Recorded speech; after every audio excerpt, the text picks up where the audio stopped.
new to Holler, we might as well start out with a traditional character introduction.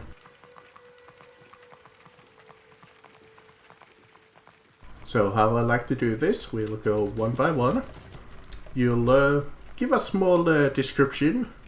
Who is your character? Name, maybe a small description what he looks like. And if you have any additional information about your character, that will be accepted too.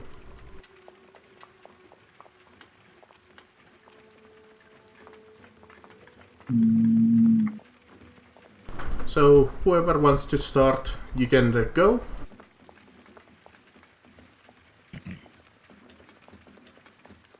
I guess I'll start. Never done this, so my character is a tiefling. He's blue. He's kind of self-conscious about his color. He loves fire, and background. He doesn't really have a troubled background or anything. Just normal growing up, normal family. Except his family are kind of like. They notice he has affinity to fire, and they think he's like some reincarnate of somebody, but he honestly gives two shits about what they think, and he just wants to go around and burn shit up.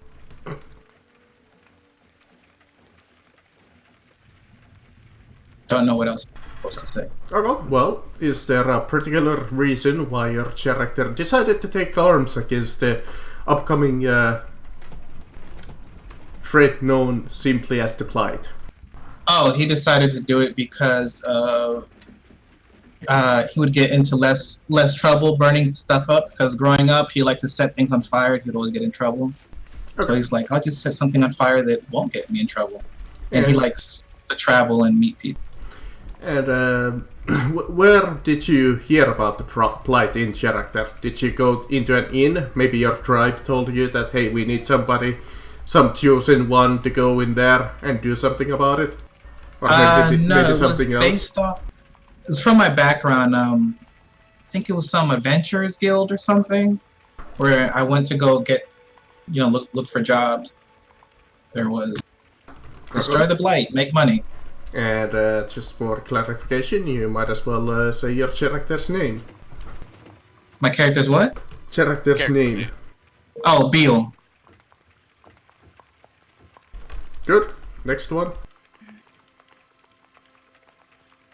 Let's make it simple. How about you just tell us who to talk next? Yeah. Okay.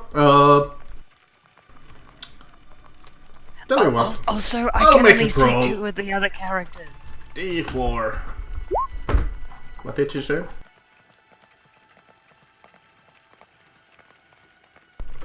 Well, Holler, you're the lucky one next. Alright then. So my character is Frederick Zamboli. He's a bard by trade and a bit of a con man by nature. He's always dressed in bright colors, these almost offensive shades of magenta and purple. He's an excellent singer, comes with the territory of being a bard, but he's also excellent at being a bullshitter. If you ask him about his past, well, if you ask him 10 times, he's probably going to give you 11 different answers. Though as to why he's here and going against the Blight, he may have had a tryst with the local nobility's daughters, and wife, and has to lay low for a bit. And this is probably the one place nobody would think to look for him. Okay. Did you especially hear about the Blight beforehand, or did you just decide that, hey, that looks like a good place to hide? He heard rumors, but he's not entirely certain if those are actually founded on anything. Okay, that's A place that are rumored to be dangerous are places nobody looks for him. good enough. Our other new player, what should I actually call you to new people? Grim GJ, or is there a preferred name that you would like me to call you? You can call me Charlie. Charlie? Yeah, Charlie. Or And call me the by my same question character to Jungi. Is there a preferred name that you would like to be called?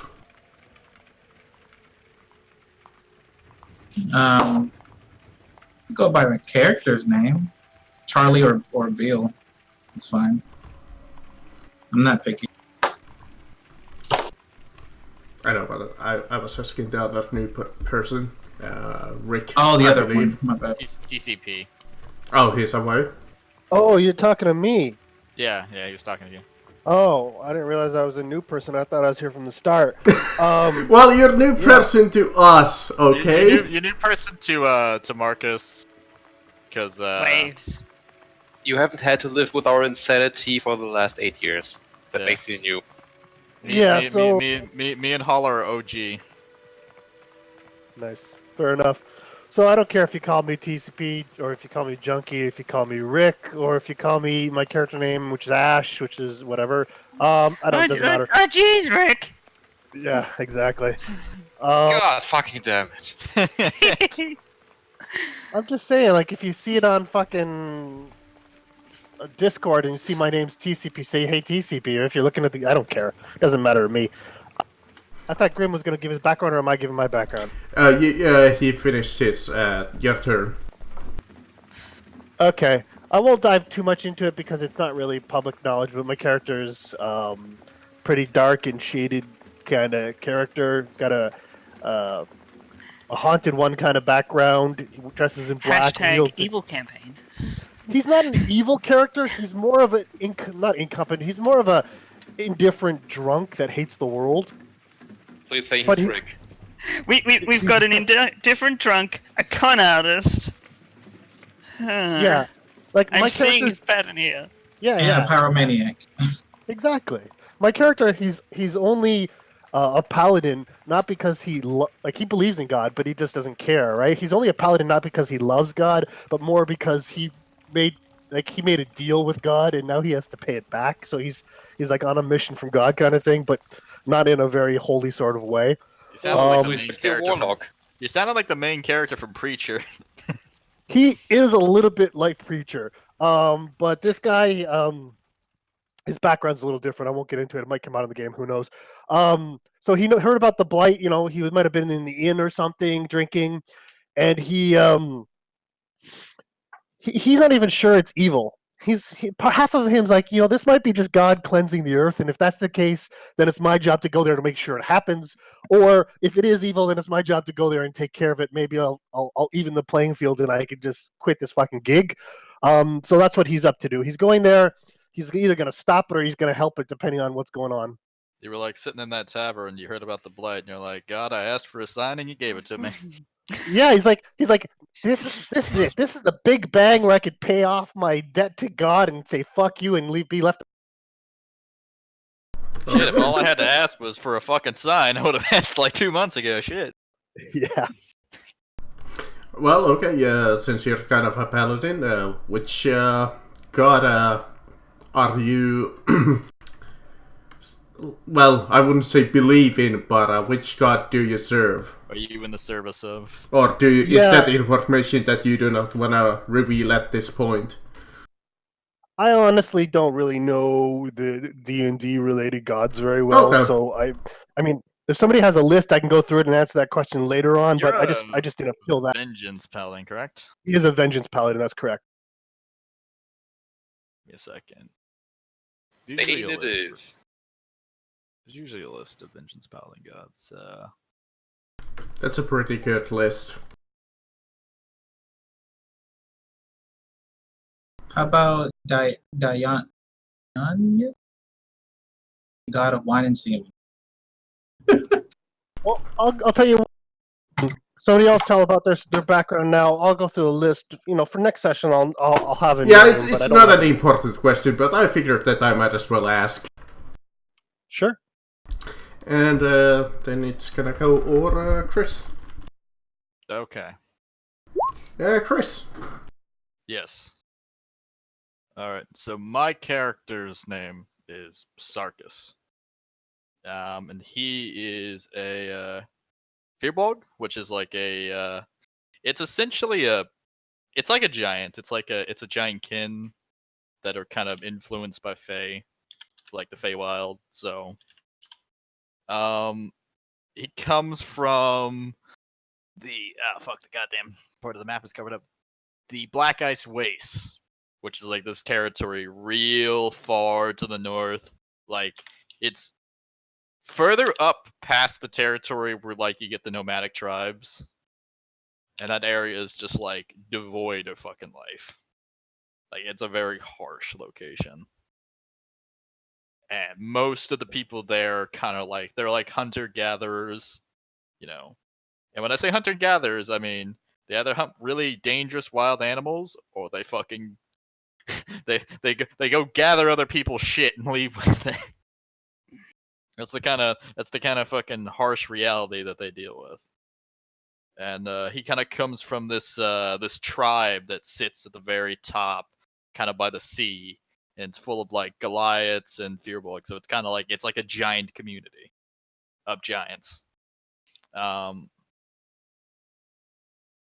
And he, at one point in his life, he ventured from his he kind of ventured from his from his like little clan to go and kind of see the greater world. Any particular questions you got for me, Marcus? The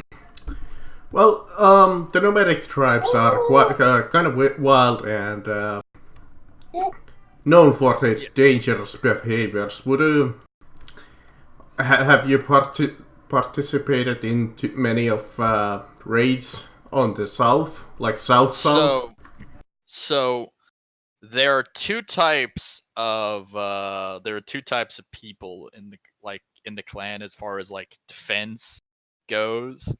There are like the more straightforward warriors, and then there are people there are people like Sarkis who are essentially they're skinwalkers. Or in other words, they're like druids who specialize in shapeshifting. Because that's what I'm playing. I'm playing a druid. Mm-hmm.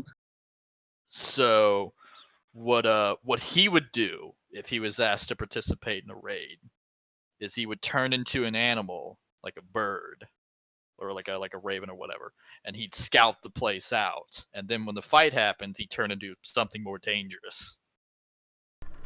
So he has raided because that's just something that's just kind of required of him. That was required of the life that he was born into, whether he liked it or not. And then when he ventured away from his clan, that's kind of when he had like when he got himself out of those wastes, he had choices. He could choose to live a certain way. He didn't have to, raid and plunder to get his food and his, what he needed. Mm-hmm. And because of that kind of background he comes from, he did pretty well in regions of the world that have more kind of, like they've got more life to them. There's obviously not really any. Like it's pure snow. It's like a pure wasteland. Yeah, it's like most of the ground is just dead. Like nothing grows on it. Nothing can. Yeah. Somebody's dog is just very upset. Nah, it's my 6-month-old. Oh. Sounded like my fucking. Okay, in the north there has been what is known It straight up sounded like my lovingly as the subjugation wars. Have you participated in the subjugation wars, which has been between the nomadic tribes and the Kingdom of the Five? No. Around the time that the subjugation wars reached kind of like their height, because of like where his clans like kind of sat, because they sat like right up here right by the Cape. He's kind of like they had the luxury of being really far away, but it also meant that like they had to try more, like as far as hunting goes and whatnot, and kind of like plundering. They had to work their way to a different location because they go south. They don't run into the nomadic tribes anymore. They run into like an organized force. And obviously, there's the same last two questions. How did you hear about the plight, and why did you specifically decide that, hey, I should probably do something about that? So, when my character ventured out, out of the clan and into the wider world, he'd spend a lot of time like studying, basically the natural world around him. So when he heard about the blight, he didn't hear about it from where most people have heard about the blight. From the taverns, from the villages. You hear the villagers talking about it. He didn't hear it from them. He heard it from the animals, the trees. He listened to the kind of like the spirits that have like long since passed. That's kind of how he learned. He sees it as kind of this great malevolent upheaval that destroys kind of all life that it touches. And so that's kind of why he's taken up arms against it. Because he wants to preserve life, like the natural world. Okay, that's enough of you for now. And lastly, Kanako. Okay. So, my character is an orc barbarian who is also from the north. The north. Yeah, she is a very simple girl. She's the youngest of 11 children of an orc tribe. Just one family within a tribe. She is not the generic green of some orcs. She's brown orc. Doesn't mean anything. She's a brown. Let's see. She just decided one day to leave her tribe and just start traveling. And one day she bumped into our dear druid friend, and then just started following him because he has food. She doesn't know how he has food. He just has it. Okay. Got all the food. I would be a bit more like I would have more, but I've only joined recently, and I'm running my own game where the players are being well less than helpful with making. You know how in some games the players have to make a faction or something. Yeah, that's not happening as quick as I would like. So, yes. Okay. Anyway, questions that I might be able to answer. Well, the same question. Whether you would have your character taken apart in the Subjugation Wars? Nah, she's like when I say she's the youngest, she's 16. She is quite young. Okay. And obviously, you probably heard the plight about from your druid friend. Yeah, like I don't fully understand the whole blight situation, but if I can go and punch people in the face, I will do that. Okay. Is there a particular reason why did you decide to join him on this adventure? Like I said, food. Just food. He provides me food. I provide him protection with the face hitting and the killing and the horrible vengeance. Well, question for the both of you: are you on like friendly terms, or just like you decided to travel for convenience sake? Are you a friend or a pet? Hey, you can love your pet. Fuck you. Let me rephrase. Are you a friend on equal terms, or are you a pet? That's a good question. Considering the considering the nature of my orc compatriot here, I would see the relationship as kind of a mentor, because I'm not mistaken, how fucking low was your intelligence? It was 4. not quite. What was it? Was it 4? Or was it 6? Oh my That's the god, question. if it's 4, I think legit some of my spells just don't work on you because you're too dumb. Damn. My intelligence. Yeah, my intelligence is a 4. Yeah, so I am as thick as a brick. yeah, so I would see it as kind of a mentor kind of relationship, because I get a good fucking look at this orc and I'm like, good god, where did we go wrong? So I'm like, I'm trying to make sure that this orc of fairly incredible strength, like physical attributes wise, this orc is as orky as an orc can get. Yeah, like But my I need physical to stats make are sure that its a wrath is directed towards means of I need to make sure it's not a tool used for wanted destruction or flat evil. oh, but wanted destruction. Horrible murder death. That I think that baby echoes your sentiment. Okay. As a side note, she speaks Goblin, Orcish, and Common. She may be stupid, but she knows how to talk to people.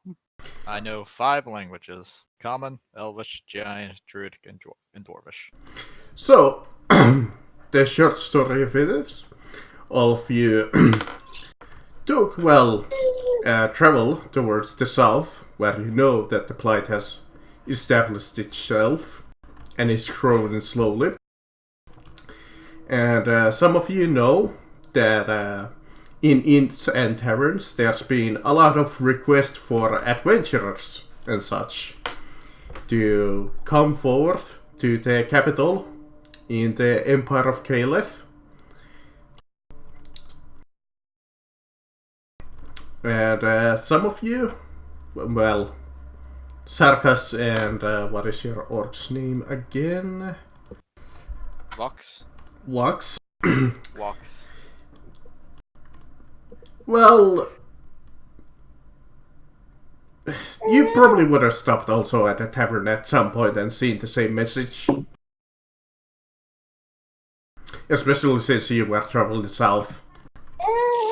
I thought the Empire was like racist against. Yes! Oh, they are. They are! I walked in, I saw the letter, and they're like, alright, hey, do you mind if I, like, buy, like, a couple drinks and whatnot? Their exact response is, sorry, manlets aren't allowed here. In fact, as we go one by one, the first one who would come into the town is, well, Zambolini, because he is, I believe he's just a straight up human, right? Correct. Yes. So you would be the closest one to the city. Is there a particular place where your character lives? Well, he'd probably find a decent enough inn where he could play for his upkeep. Okay.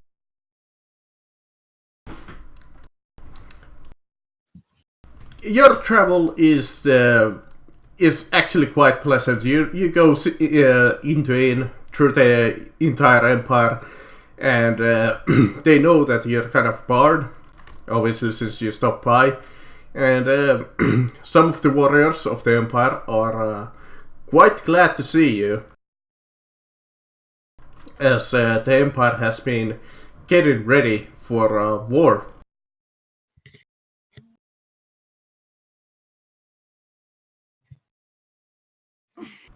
So Getting ready for? For war. So you would be the first one heading to the court city.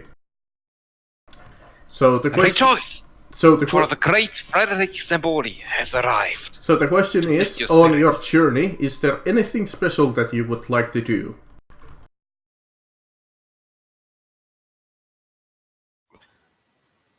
Well, he'll play for coin, he'll sell some, let's call it snake oil. But all in all, he tries to make good time and put as much distance between those who are looking for him as possible. Okay. Yeah, okay. In that case, I don't need anything from you right now. Next one to the city would be Ash the Forsaken. And you're also a human, right?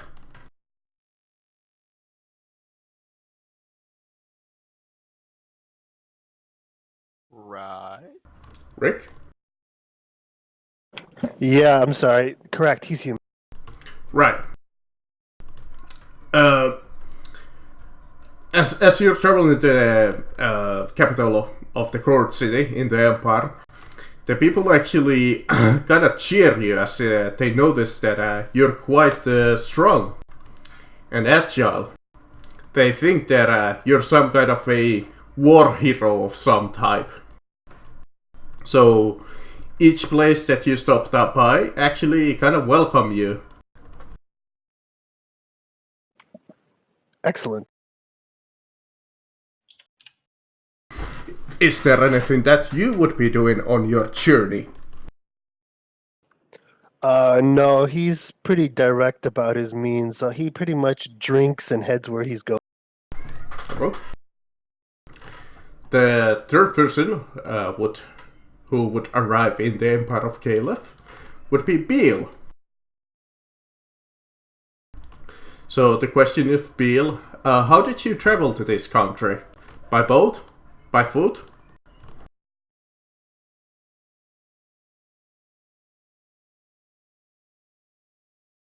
You may want to unmute yourself. Sorry, I'm sitting here. I would go by boat because there's really no connecting the Free State to where is it?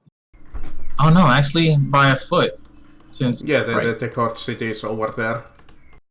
Yeah, so yeah, I ended up just going by a foot, stopping in by the like. I'm not in a hurry. I'm just enjoying the sights of my first time, leaving my area. So I'm just enjoying the sights, visiting the bars, getting lit up. So, unfortunately Getting for you, tieflings are especially hated in the Empire. So, as soon as you... Yeah, before I get to the Empire, I'm having fun until I... Yes! You're having fun until you just cross the border, and immediately as you cross the border through like the good giant wall that the Empire has, every single human is just given the dirtiest look.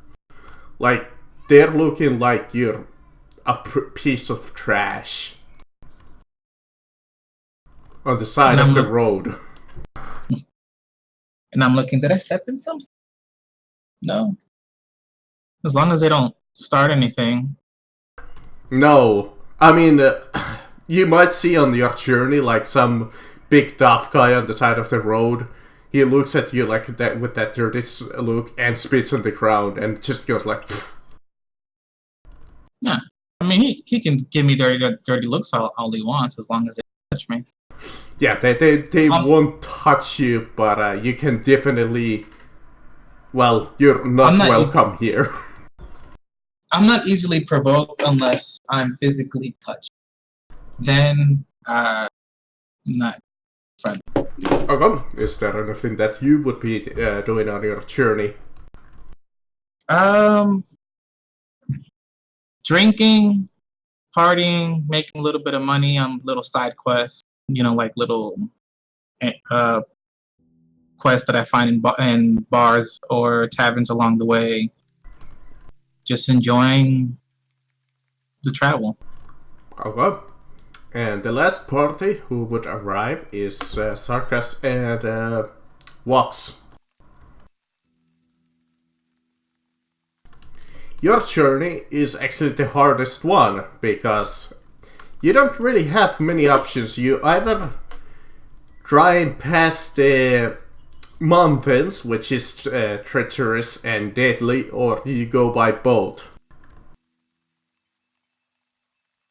We will cross the mountains and then swim across like real. So I'll be honest with Adventurers. you, Marcus. If necessary, I could fucking fly us. If we needed to go by water, I can turn into a killer whale. So you would cross the only accessible bridge in that land. Over the mountains, then swim across. And Fuck bridges! Over the mountains and through the hills to Grandma's house we go. so here's the thing: the orc, well, the Empire, they haven't dealt with too many orcs in their history. Sure, in the Free States they see occasionally orcs. Their disdain for them is a little less than the tiefling, but they think you as insignificant. Yes, the 7 foot for insignificant and Oh, you're only 7 foot. That's adorable. No. 7'4". That's adorable. And That's insanely large for an orc. And Chris, as you're traveling, well, you're a northern, but you are also a human.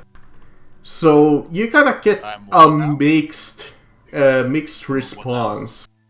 What was that? We didn't hear you. You're a northerner and a human. I'm not a human. You're not a human? No. Oh yeah, No, he's a you're a furball. half human, right? Yeah. No. No, he's they're a giant. furball. They're Furball. a Fire giant giant. race. I So, forgot that you changed your race again.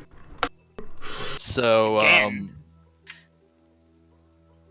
well, no, Marcus, the first race I was a Goliath, and the Goliath are, well, also giants. Yep. Yes. But, Damn it. a few bowls, Yeah.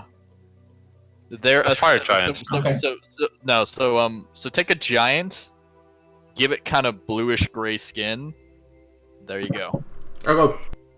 I'm gonna drop Now- off my So wife. they would take you also kind of like, what is this creature? Like they see some of the like warriors have seen that there is a picture of it, of what it kind of looked like.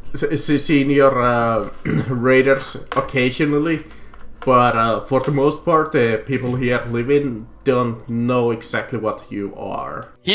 So here's the thing. He stands out, just because I'm fucking 10'6". But the one thing, as the two of you are traveling, nobody even wants to start any business with you, because here's two Good. huge creatures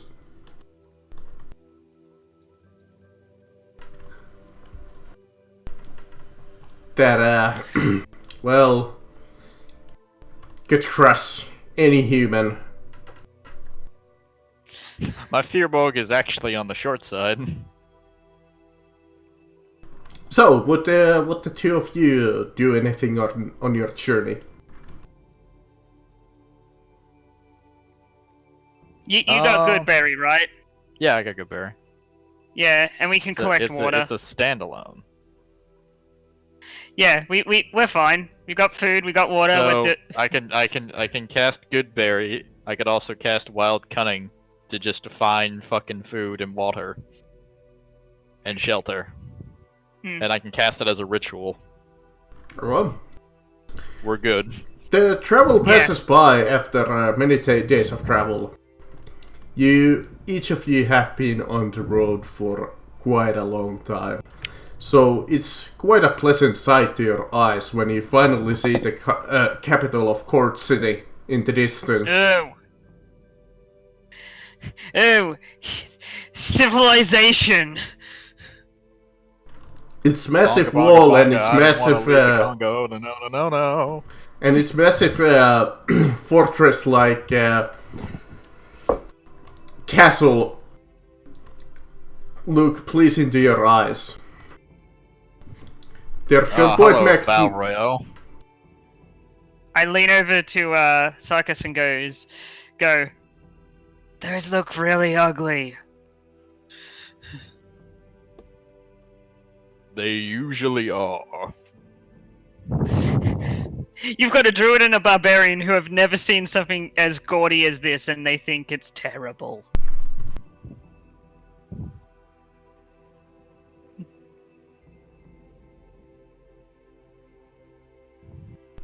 So, as I go one by one again. So, you have finally arrived in the town. You look up to the castle, and you know that the adventurers are supposed to gather up at the adventurers hall. But here's a question for everybody. Your character has a moment to think about it. What would you do? First. What's the question? What So- would you do first inside of the town? What's Oh, your inside first, of the like, town. first- yeah, what would be the first thing you do? I would find Tavern. the best inn in town and put on a performance and then ask for room and board. Okay. I would go to the biggest tavern. Yeah, same here for the tavern. Okay.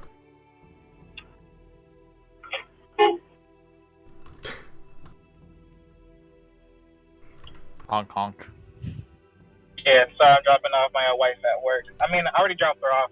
I'm parking. Alright, you good. Yeah, you're good. Let me quickly find us in.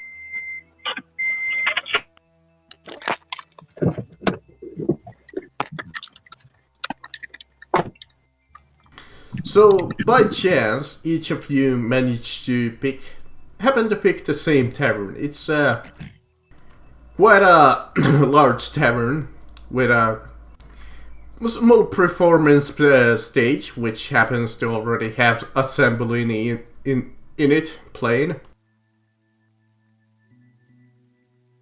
He is literally a one-man band. Since you were the first one arriving in this city, I will reveal everybody's sheet now, so you know what each of you look like.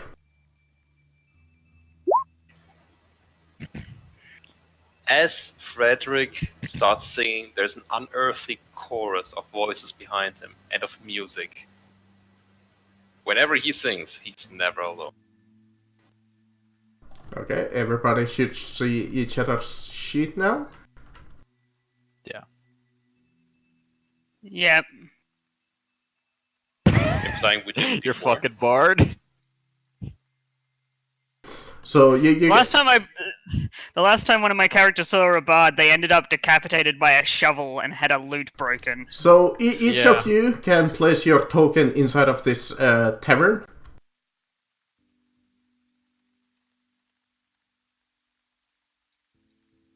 I have to, when I come inside, I have to, like, it almost looks like I've crawled in because of how fucking tall I am. I gotta have to, like, really lean down. Between me and you, we're both probably bent over. Yeah, I mean, you a little less, like, you kind of just have to Yeah, kinda you're work your... completely bent over. I'm me, just. I have to, squatting. like, almost crawl in because I'm fucking 10'4". You're crawling along on your 10'6". knees. I'm Yeah, no. just bent over slightly.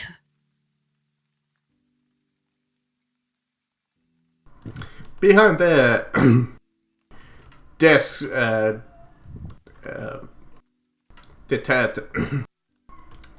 behind the bar, you see this quite a huge man serving drinks to the customers of the tavern. As you each enter this tavern, you notice that the tavern's name is the Unicorn and the Hydra.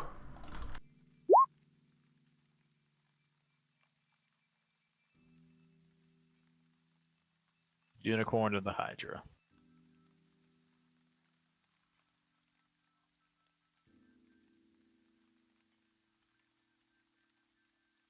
Where's my token at?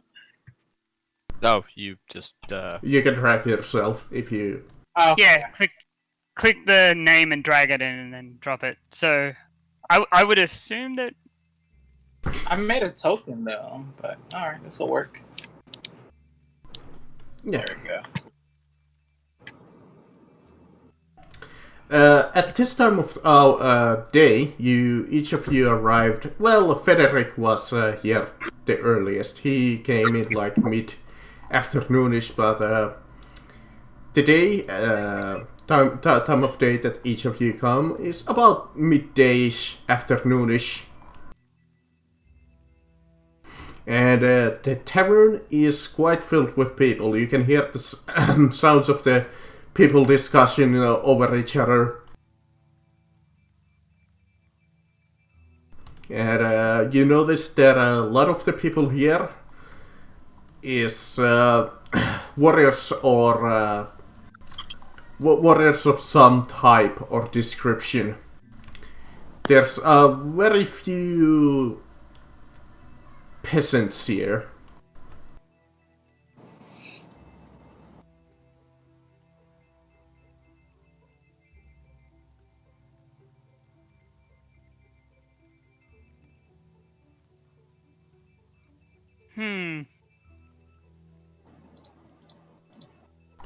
The sound of the bar playing on the stage is quite pleasant to your ears when you enter.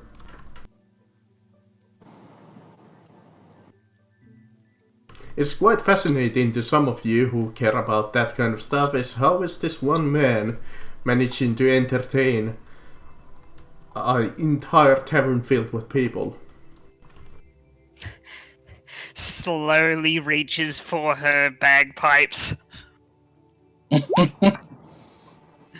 So, Marcus, I crit my performance check on this. Ooh. Like I said, quite impressed. I am Frederick Zamboli, and I am the god of music. Now dance!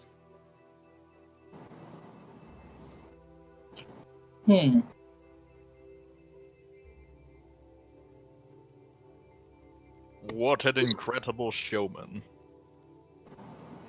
So here's your The music's chance for terrible. everybody to roleplay a little. So, go ahead. I'm gonna say that's some beautiful music. As I order some more beer. I walk my way over to this chair and attempt to take a seat. It's gonna break. It's gonna break. I hear just the wood creak, and just this chair is suffering under the weight of me. Yep. I wish I was as strong as that chair. Let me check something real quickly. I forget how much did fucking deerboards usually weigh. Ah, yes, 610 pounds. This chair is probably fucking dying. You're doing ongoing damage to the chair. This stool is suffering. So I'll recognize this and just stand. Neil. No, we didn't really want to know about your stool. You could probably sit on the floor and still be taller than any of us If I sitting down. sat on the... I'll do ongoing damage to the inn if I sat on the fucking floor. I mean, thankfully the floor is at least sturdy enough to take your weight, because this is quite a fine inn. So upon recognizing, I'll just take a seat on the floor. As I see that giant and the orc, well, the giant trying to sit down on the floor, I'm like, hey guys, can I get you anything? Feel sorry for the chair. And the music's pretty nice here. What brings you to a town? As I say, barkeep, More drinks for my friends here. And I'm Beal, by the way. Who are you guys? I am Sarkis. And have we already become friends? I barely know you. And this is where I pipe in and turn over my shoulder and say, "Hey, if he's buying drinks, we're all friends." Alcohol makes everybody friends. Afterwards, we can figure that out. Until then, let's just drink. I'm Vox. Just points at herself. Fox? Vox. Oh, Vox. Fox. 20th century Vox. 20th century box.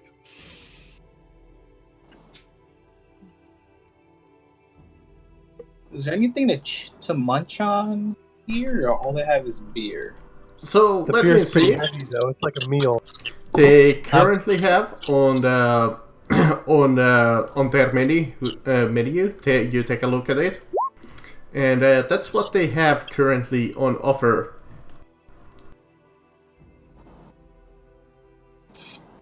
Ooh.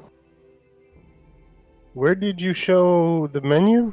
The Roll20 chat. Roll 20 in the chat. Oh, in the There's, chat, in the roll There's 20. roasted Okay. cod with cinnamon and chestnut bread and a glass of mead, boiled mutton and lentils with a tankard of ale, roasted dragon and poached eggs, glass of whiskey, roasted dragon and poached eggs, glass of cider, steamed dragon and onion, glass of wine, and steamed shrimp and onion, glass of wine.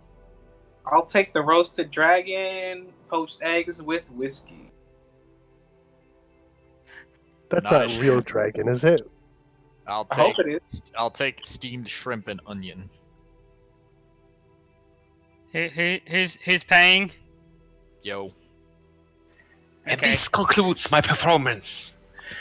I hope all of you had a wonderful evening. I'll No. have the roast dragon and Who was- poached eggs with a glass of whiskey. Now, who wants to buy me a drink? Why? I'll buy you a drink. Here's I Ah. tossed the barkeep a gold coin. Like here's a round for my new friends.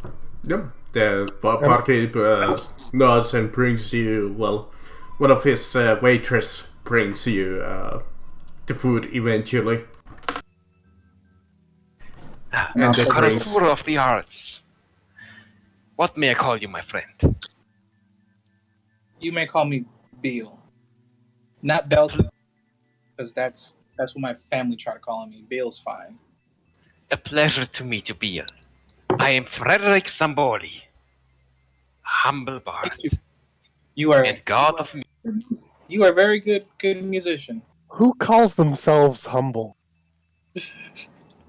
My character Why? is asking your character that question. Why, a humble man, of course. Or a fool. Full. Oh, fool. Yeah. Well, maybe I'm a bit of both. Excellent. I'll drink to that. Raise your glasses, my new friends. And barkeep, the roasted cod, please. Damn it, I that am was quite supposed to be partial to lightly, sit- not lightning. Or lighting. God damn it. Damn you, cell phone. I look away Yes, for 1 second. also ignores the utensils and uses her hands. So yeah, eventually the food is brought up to the table. It smells quite interesting. Almost as if he spit in it. And you bite in, and it is quite tough meat, but it's been prepared quite well. It's quite delicious.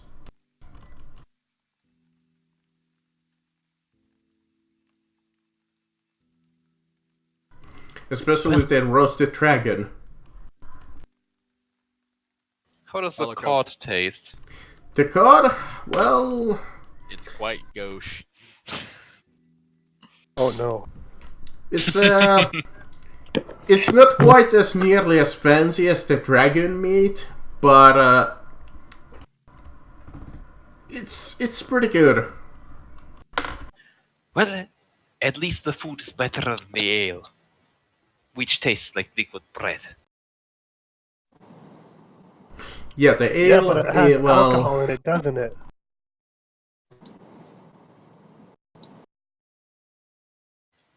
Could you repeat what you said? He says it has alcohol in it, doesn't it? That it does, but it tastes like someone fermented old bread.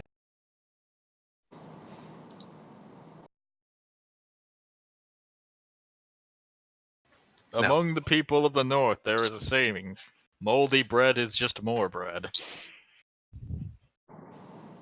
Ah, we can't have that. My friends, will you join me for a glass of whiskey? That, yes. Let's get a bottle. An excellent suggestion. Barkeep, a bottle of your finest whiskey, please. I believe a bottle is like a gold. Didn't I pass 30 a gold for drinks for everybody? Yes, you did offer drinks. Let's say that you already bought a bottle. Yeah. Alright. 2 bottles. That'll work. Yeah, that's more than enough to cover for the food too, so.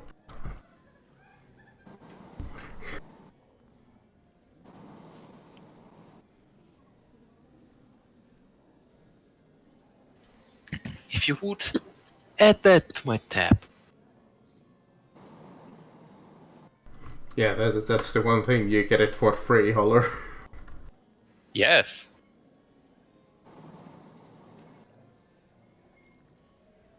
There are some small advantages to being aboard. This is true.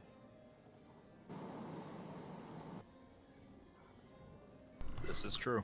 So, you guys are enjoying the meal and doing some little chatting, and the big barkeep, as the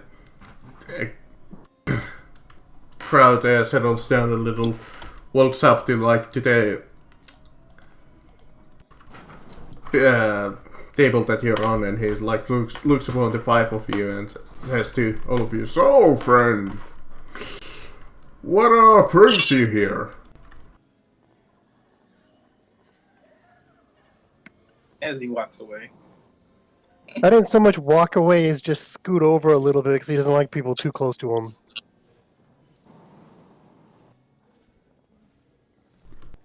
Ah, it is the same old story as always. Love. Love? What's that? You eat it? Love is the thing that brought me here. Oh, I love. love beer. That's what brought me to this room. I'm just here looking for adventure and some way to make some money. I followed him. And Points at I Sakis. finger a fireball He nods. appears in my hand and said, "And things to burn." Well, that is always good to know. Well, if you ever need anything, just come to me. The unicorn and the hydra will always offer fine goods and fine ales. Well, thank you. I appreciate your patronage. I appreciate the kind lie about the quality of your ale. Salts the man right to his face.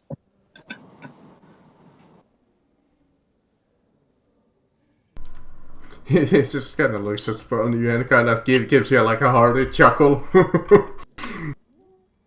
So, barkeep, I do have a question. Yes, my young warrior. Any interesting news? Any ways to make money around here? Well, if you're always interested, I hear that they're taking warriors to fight against the Blight. That is quite dangerous, but Yeah. other than that, I mean, there's always rumors. So the rumors of the Blight are true? Oh, I did not yes. think they were. It seems that scouts saw the pillar of Blight appear out of the ground, and it's growing each day. Sounds interesting. There's Unfortunate. people being gathered by the Adventurers Guild to go and fight it in the first wave.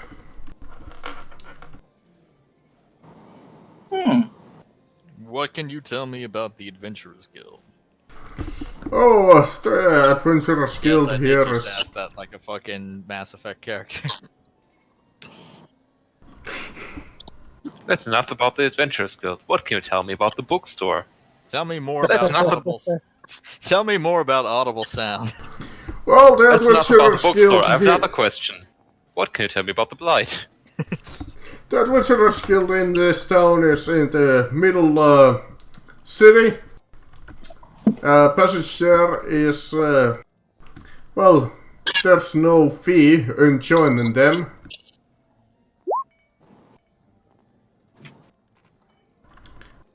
Other than that, what would you like to know about it?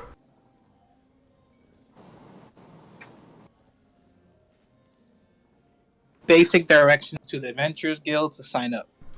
Oh It yes, sounds it's to the west of here. Just go into the middle of the town. You'll notice it. It's the fine wood building in the middle of the town, near the marketplace. Fine wood, so gauche. There it is. Well, it was constructed quite a long while ago. Well, I even heard that a tree is growing inside of it, in the middle of it. A living tree inside of a building. Sounds- Impeccable taste in decor. That sounds stupid. If it's a fruit tree, The tree will grow, the building will break.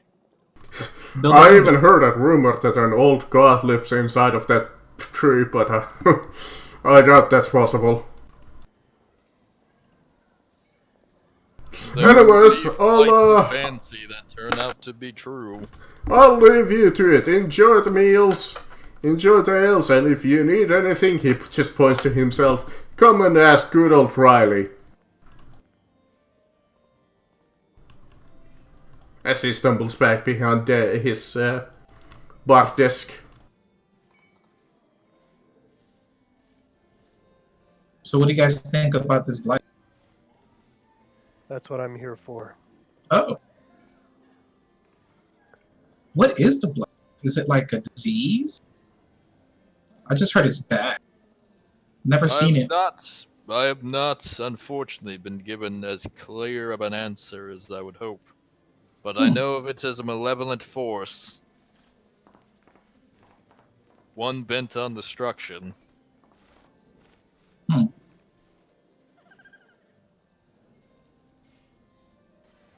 is a Yeah. thing of despair. A tragedy waiting to happen. And it is unfortunate we are present for it. Second period back, I'm being called. Keep roleplaying. No. Fuck you. So it's a malevolent force. No idea what it. It's only one way to know what it is, to go look. Darn it. But looking most likely means dying to it. What? No. No. It has been such in the past. They have. But I mean, if that was the case, we wouldn't be here. Everybody. It went away for some reason. The nomads of the north have always held true to a belief that those wastes were caused by the blight once. Considering that nothing has ever grown there and the many, many years that I've lived, that might hold true. So the blight was in the north. There's nothing left in the north. There's no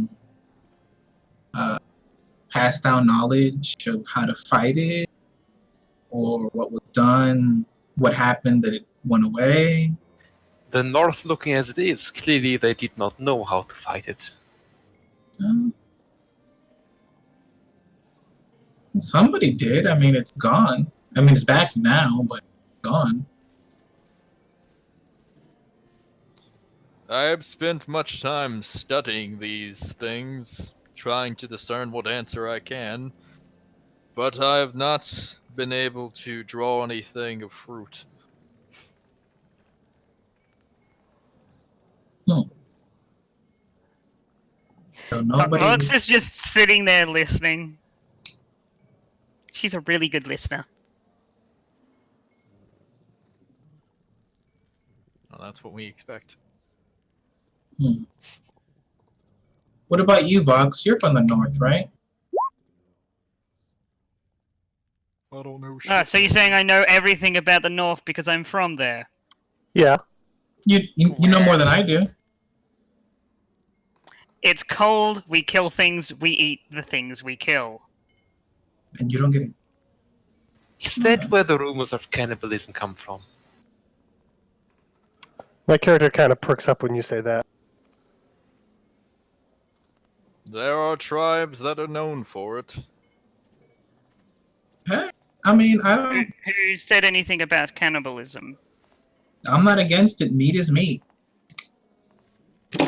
Pity to have it go to waste when you're hungry, just because of Sorry, Grim, what race is your character play? tiefling. You've eaten a fellow of your kind, have you? I haven't, but if I was starving, I wouldn't probably. I wouldn't think twice about it. Everyone here would. No. Just, I've been hungry, and I've been really hungry, not hungry enough to eat somebody. If I ever got more hungry than I've been before, yeah.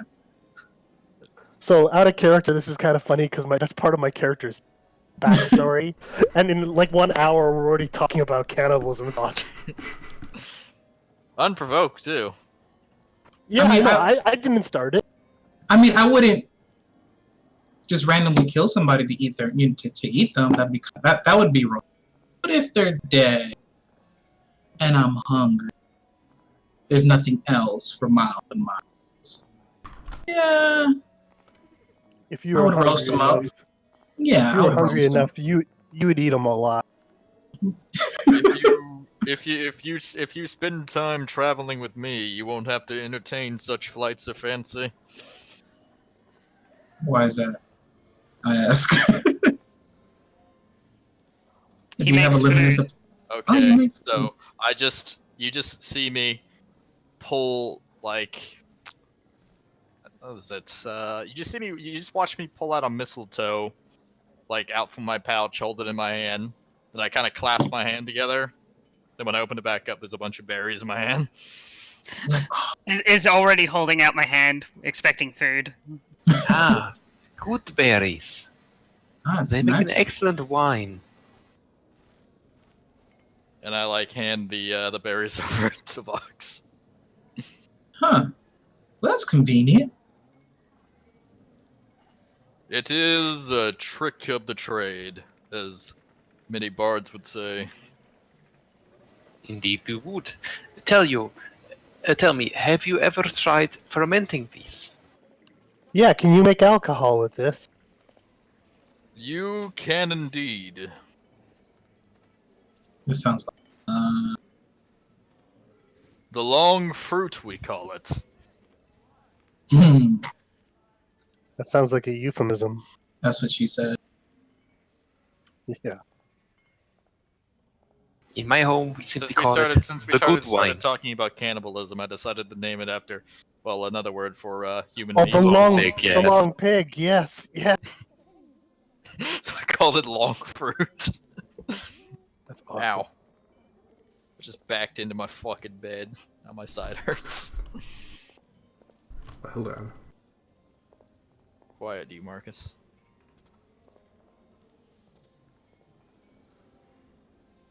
It truly does make an excellent wine.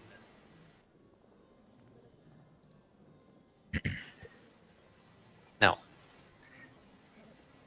you've displayed that you are a connoisseur of magic as well as the arts.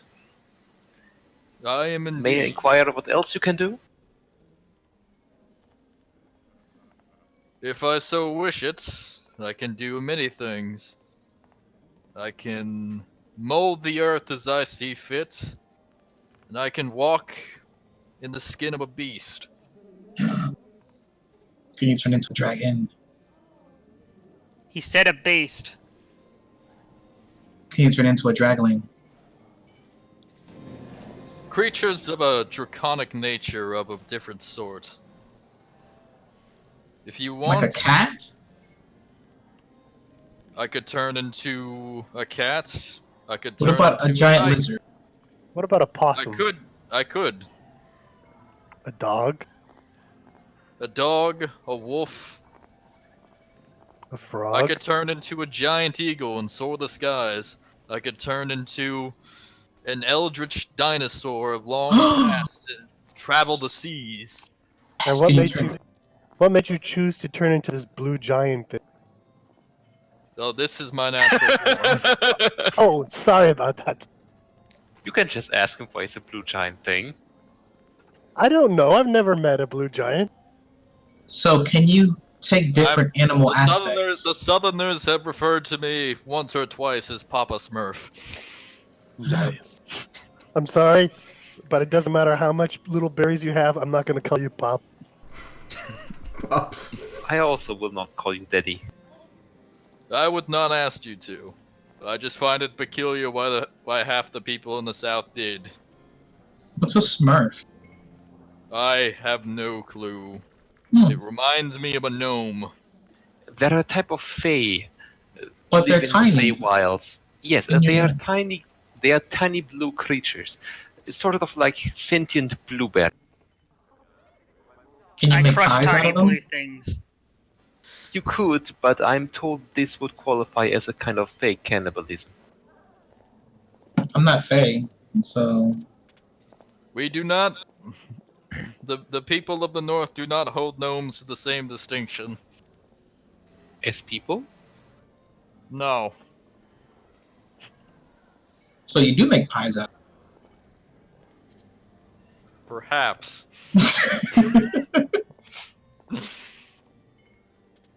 I Alright, Slowly. see. So, question: can you take different animal characteristics, like not go full eagle, have eagle talon, or beak, or like a claw, or do you have to go full animal? Can you do the face of a wolf and the rear end of a pig? Can you? I have not mastered the art of chimerism. However, there have been many among my people who have mastered the art to slip into forms not of beast, but of elemental planes. I.e., there's a feature that druids can get where they can turn into a fucking air elemental, a fire elemental, or a fucking earth elemental. So you can turn into fire? As I get really excited. I could turn into fire incarnate. I could turn into a golem made of stone. Stone part, not really interested, but the fire. I love the way it moves, eat a lot. The way it slowly turns things to ash. There is a sort of primal fascination with fire. At current, I would say that my favorite form to take at this moment would be that of the eel. Hentai. I've Yes, seen enough that- hentai to know where this is going. I'm not that drunk. Lies and damnation. I mean, I'd say you should buy her dinner first, but apparently you've made her berries. Just blinks and looks at you, and then goes. I mean, if I was trying to seduce someone, I'd just grab the little seed pod I have and make it instantly bloom into a flower with druidcraft. Before saying, I can make you bloom, baby. Hey. That fucking cantrip makes you like the smoothest fucker in existence if you sell it right.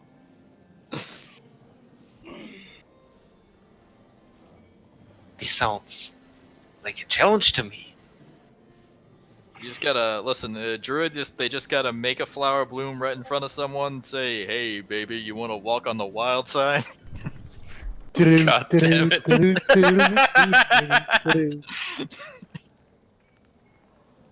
Need to punch. Rising.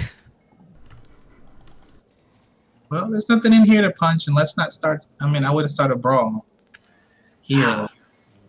But friend, can you do this? And I've been getting weird look. I use prestidigitation to cause a small puff of wind. You are a fresh breath of air. You're both fools. Oh, yeah, actually. And I do the exact same you did. I see. I have made a master of the craft. And then I immediately followed up by throwing fucking, like, pink rose petals and making them kind of do this, like, little spinning motion. Where it's almost like wind has picked them up. Zembellini does the same, but they're made of sparks. Has this really become a dick measuring contest now? Yes! I blame you for this, GM. I haven't done crap! Listen, these spells are amazing, and they're cantrips. Not wanting to feel left out, I also cast prestidigitation. Yeah, that word is hard. It's a That hard word word. to pronounce. But I Prestidigitation. I create a ball of fire in my head and say, So, "Baby, you light my heart on fire." Yeah. I stand up and I look over to the barkeep and I go, like and I nobody. So I stand up and I look over at the barkeep and I go, how much is this? How much is one of the stalls?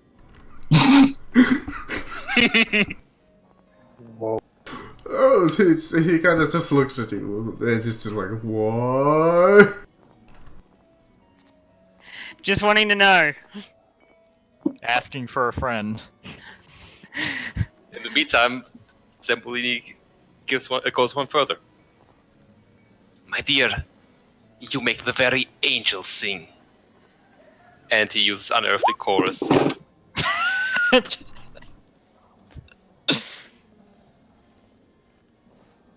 So yeah, how much does one of the stalls This cost? is how we use all our spell slots. Just in Yes!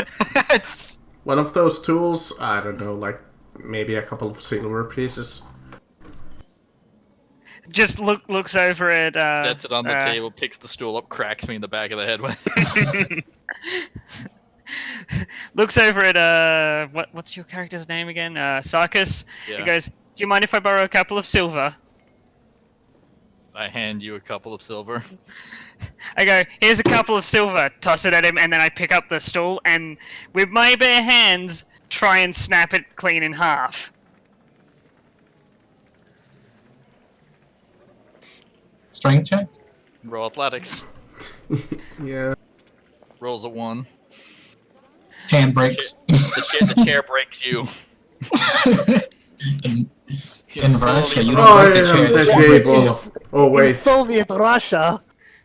Chair break you. Look up, yeah.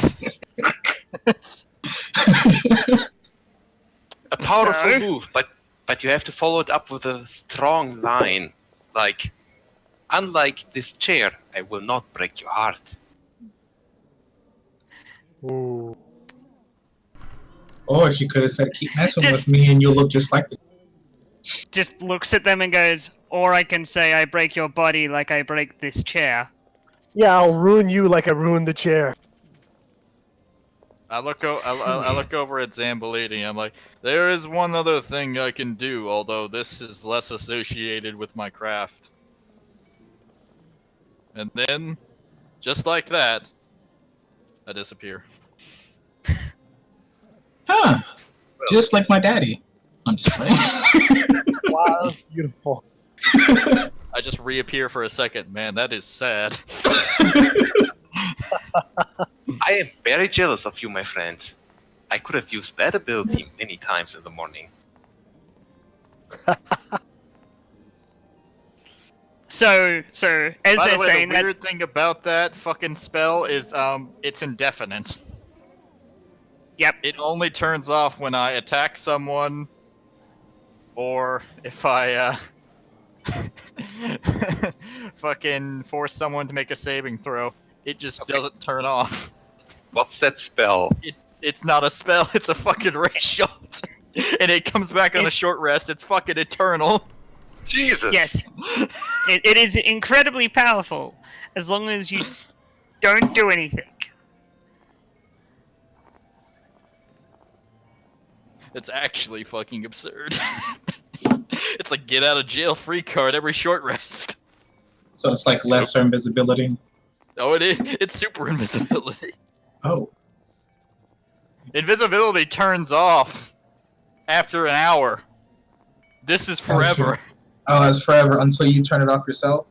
And it comes back every short rest. No, yeah, like it only turns off if I attack someone or if I force them to make a saving throw, which is more or less attacking them. Mm-hmm. Fucking hidden step is just permanent, and it comes back every short rest. So Anyways, just looks around the room and goes, "I'm tired. I'm going to go find somewhere to sleep." in fact, as you do look outside, you realize that since you did come here like in the afternoonish, as the time has passed, you have been enjoying yourself. The time is quite late in the evening.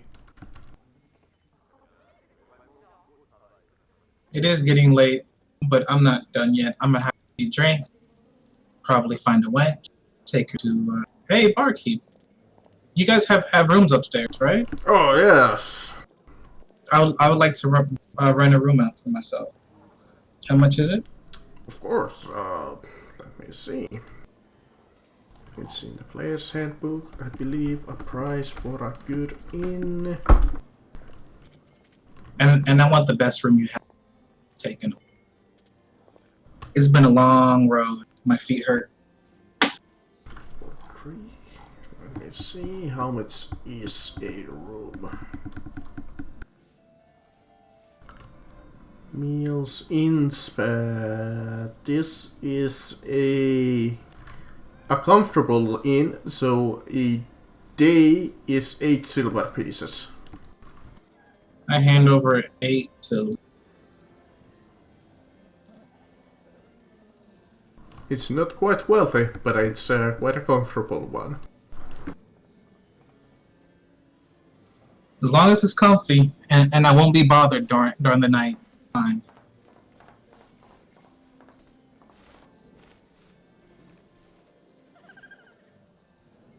Yeah, there would have been an extra inn inside of the castle that's a lot more for like wealthy nobles, but this was the closest one that you guys found that looked like it could be a good place to stay at. So I guess before we all had our separate ways, it sounded like you guys were interested in this blight. What do you guys think about checking it out tomorrow? It is something that has caught my desire. They mentioned money, so I want to go check it out. Yeah, let's do that tomorrow morning. Such things are not usually among my areas of expertise, but I suppose there could be use in being hailed a hero. Very well, Hero? I shall join you. Yeah, I'm more into it for the money and the women, but okay, let's go. I mean, heroes do get women and money, and they get to do things that other people can't do. Just looks over at all of you and goes, "You do realize you'll most likely die." Well, If we're all gonna rumors die are true. eventually. The great Frederick Zambodi can never die. I won't die. I'm on a mission. It's not about the ending. It's about as long as I'm having fun. I'll meet my end one day. But I'm gonna do it burning shit up.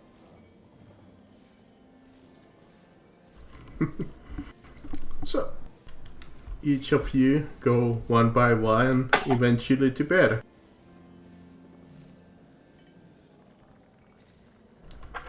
This is the first time on your travels that each of you has actually slept on an actual bed and not just a pile of either hay or like one of those really poor feather beds. So it's quite nice to lay down for a actual bed.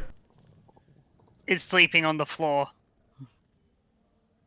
I do not. I do not go and sleep in the inn. Okay. Yeah. Same. I do. I am sleeping I fear I would But, break like- the bed. wherever Sarkis is staying. I'm also staying. Well, where are the two of you staying? Just outside? Oh, I was gonna exit the town and go find a comfortable location in the woods. Okay, that shouldn't be too hard since you're like a druid. I would Yeah, figure that you gonna- find I was like gonna a... at ritual. I was gonna at ritual cast Wild Cunning and find something. Yeah. Hmm. I mean, close by to this city there's not that many places, but there's like hills and woods somewhat nearby. So you'll probably find like a small mound that you can like hide under.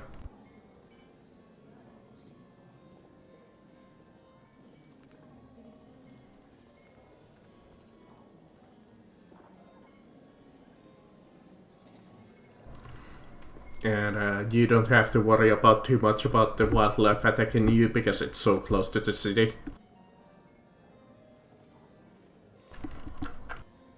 And the two of you are from the north, so... Some You've just- slept in worse places. Yeah. And you eat, sleep, like I said, well, comfortably enough. The people outside, let's see, how cold is it? I'm gonna take a shower with Chris as the Well, a bath. before I go to bed. Yes, you can take a bath. That is included with the price of the room.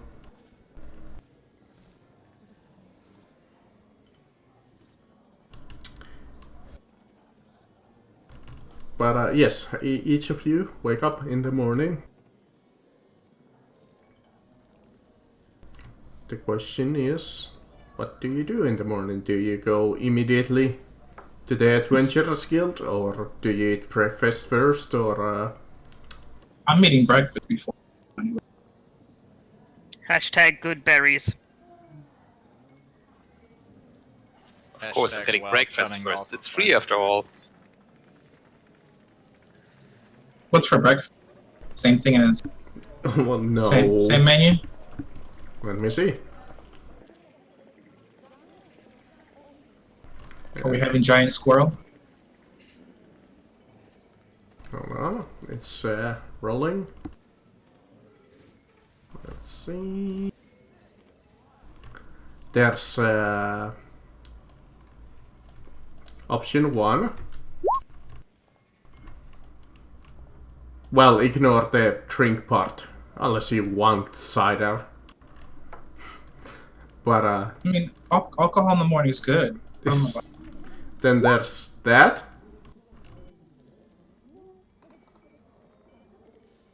boys and bears. Made out of boys. Okay. And the third option in the menu is that. Oh, and the prices are 2 silver and 1 silver. I asked the barkeep which one does he recommend. 'Cause I've never heard any of them. Oh, I recommend the roasted hare. It's quite recently catched. Sure, let's go with that. Hair is rabbit. Yes, Oh, so I not know. like All a hare is a larger rabbit, ooh. for lack of a better term. So I'll have the roast. The It's meat is more of quite like a lean, lunch. usually. but it goes also for breakfast. It's a very it's a very lean tasting animal. I would not recommend trying to survive off it entirely because you will die. Yeah, that's why they're offering it as like kind of like a lunch/breakfast item. I'll have that with a shot of whiskey. You can eat it in the short term. You cannot eat it in the long term.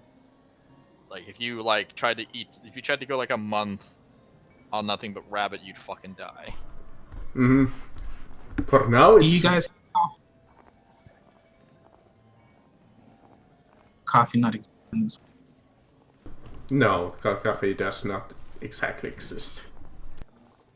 I'm gonna ask coffee with a shot of rum. Just a whiskey is fine. You my fucking dad? He used to pour rum in everything, including his coffee. It's good. At least I don't believe D&D has such a thing as coffee. Well, it's there is coffee. It's just that we have not reached the point. Like it'd be like was it 16th century, like kind of like how we had coffee, but we didn't put sugar in it or anything. It was just this, like it's like a drink popular with nobility. So there isn't a caffeinated beverage that exists right Not exactly. now. Okay.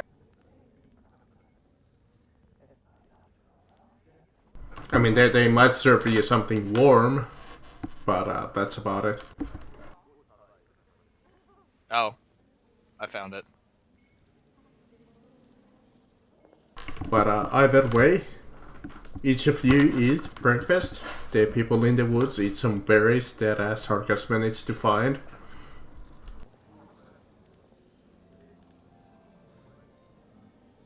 I'm quite good at it. And it's still early morning.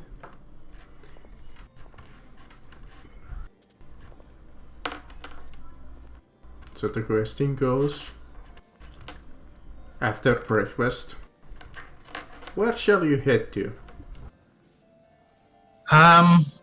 If everybody's here, I'll wait here for the rest of the guys because we never decided where we were gonna meet up.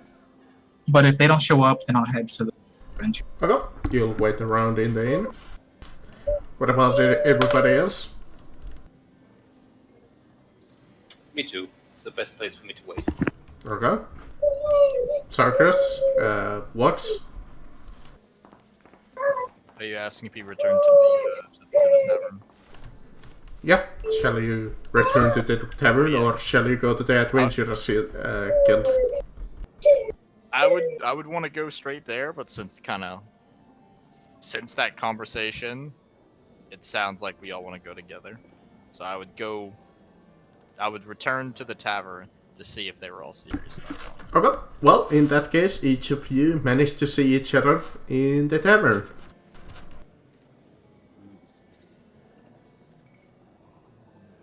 You actually notice also that the owner of the inn is away, as there's another war server. They're offering the food.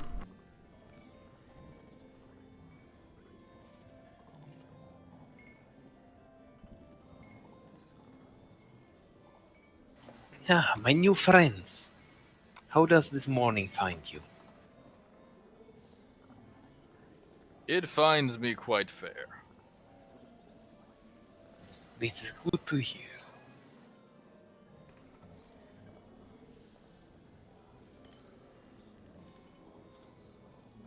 How goes your morning? Quite fair indeed. This is good. I have to admit though, that the partridge was a bit dry for my taste. Oh, you should have had the roasted hare. Pretty good. Fair enough. So, how did you guys sleep? I slept like a rock or like a log. I was so tired from my journey. Rocks and logs don't sleep. Oh, you don't sleep. It was hardly the silken sheets of Barra hold, but it was doable. I've heard of such things. They sound like quite a luxury. They are. A reserved luxury, though. I usually do not indulge in such things. You're lost, my new friend. It's considered a social faux pas among my people. Comfort? A social faux pas. What kind of barbarism is this? Greed is considered a terrible vice. Greed is considered a terrible vice anywhere, and yet people engage in it. In some cases, worship it. This much I know.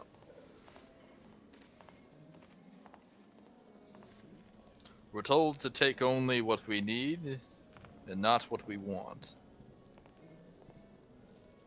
It's a lot of work trying to drive that in.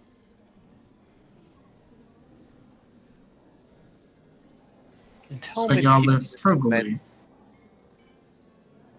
In a manner of speaking. And how many people have you met who have actually kept to what they were told? In this case, at least. In my experience, the ones who did not amongst my people were ejected from the tribe. I myself left, and I'm a bit more relaxed on that sort of thing. Your home sounds like a dreadful place to live. Considering where I come from, yes, you would be quite right. I mean, I get the concept. Live off of what you need. When nothing grows and the only things that you can acquire are from those you take from people or from things that you have had to kill, that is fairly normal. Makes sense. You don't want to take everything. Many of the animals and monsters to the far, far north are incredibly dangerous. And also few in between.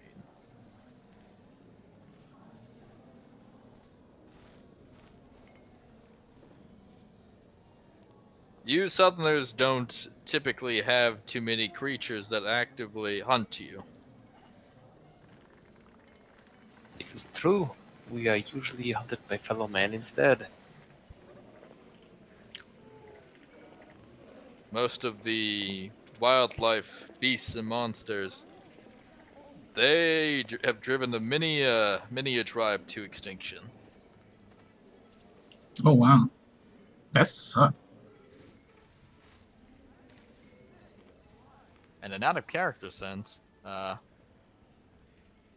polar bears, interestingly enough, are the only creature on Earth to this day that actively hunt humans.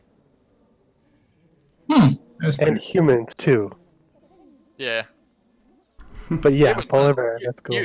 Humans hunt humans fairly often. We don't fucking Actually, eat them usually. most tigers don't, but there is some Bengal tigers that do. Yeah, but fucking polar bears, they will go after your ass. Yeah. They don't give a fuck. They're really territorial.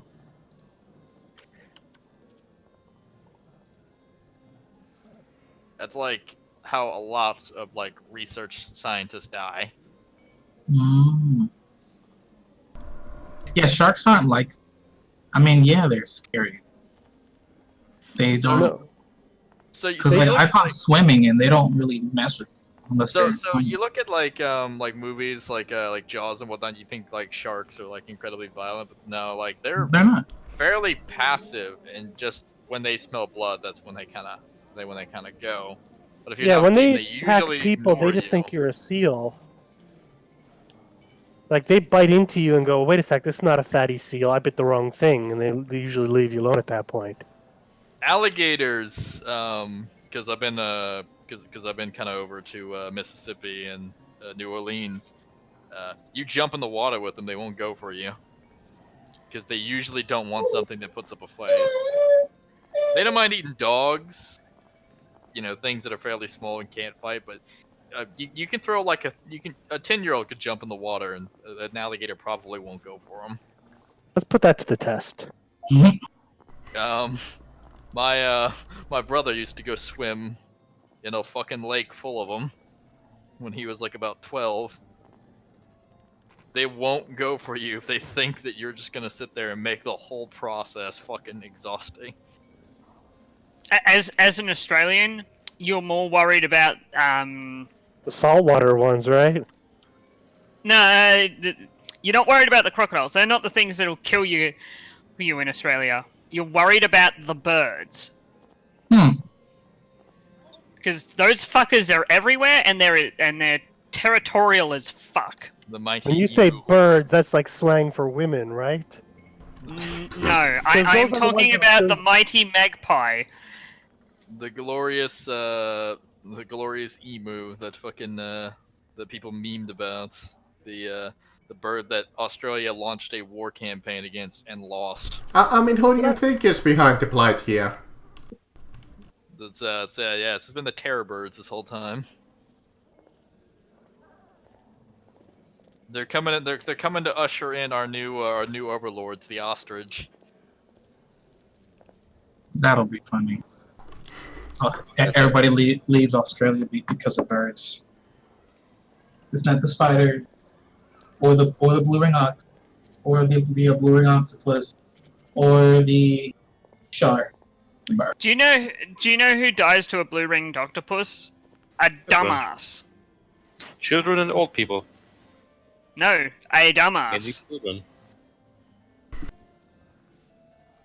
Also, children by definition are dumbasses. Most people are, by definition, dumbasses. That's fair. Very. So, short, long story short, you each head out towards the Adventurers Guild.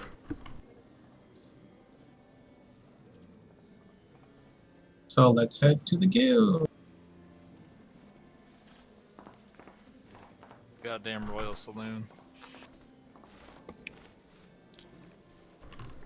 You approach the Adventurers Guild. You see many warriors of varying races and different kinds of soldiers gathered up the fancy hall. The hall itself is huge. As you see from the outside, a giant tree is growing from the middle of it. You count up to at least several hundred soldiers gathered up at this locations. Among them are different adventurers from all over the land. The building itself is quite a fancy building made from quite fine wood that has been enforced with kind of wood? stone. Marcus, he asked you a question. What kind of wood?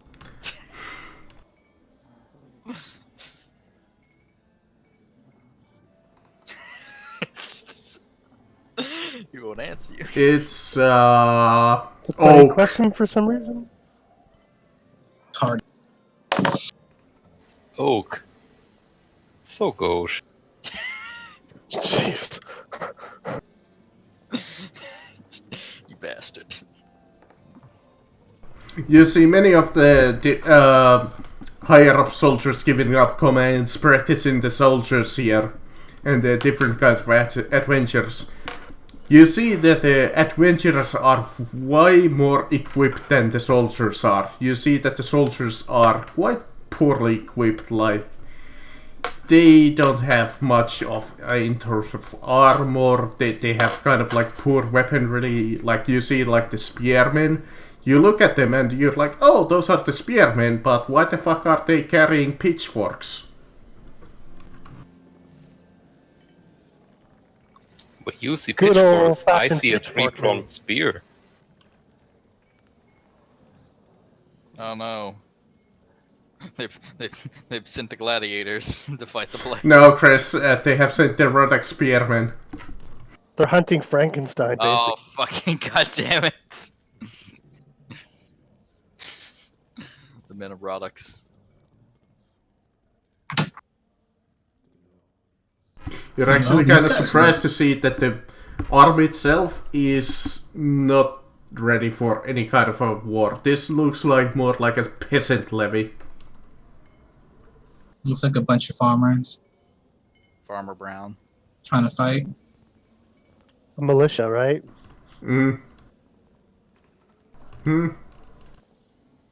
Well, let's walk inside and ask for info. Ooh, You go inside and a lot of people are talking at the table. At the end of the hallway, at the end of the table, you see like that little stand over there. You see what seems to be the guildmaster of this guild talking to another person. Let me post a couple of tokens there. I'm just standing here fascinated by the tree.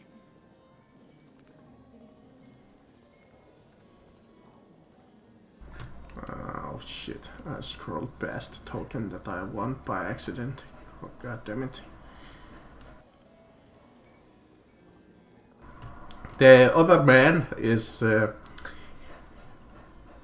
has quite a heavy war hammer and he's wearing plate.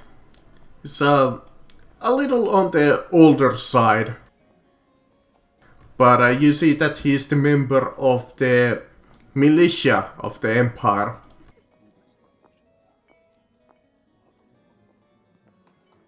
In fact, those from the north, if you have a history. Yep. I do not Did I- have did I history. give you a Or roll? if you happen to be a bard, you could give me an appropriate knowledge check. Or if you have any other skills that like you could have heard rumors. I got a 20. I can sing and dance. That counts as a skill. what about insight? That's more like spotting lies and such. Oh, okay. I got a 20. So, Sarkis, you have heard about this guy and Seabass, do you? You have heard that this is the head warrior of the Empire of Caleth. You know that he's blessed by the gods, with their protection.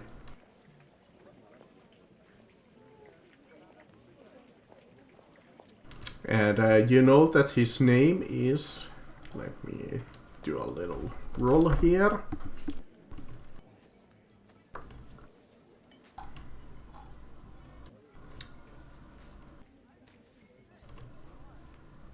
Arthur... No, I'm not gonna name him Arthur Karstark. God damn it, no. I'm gonna call him something else. God damn it. That's the only name that came into my mind. John Snowflake. His name is Logan Wood. I bet it That's is. Logging not wood? better. It sounds Oh, like a porn Logan. star. Hey, Right. sweetheart, my name is Logging Wood. Logan Wood.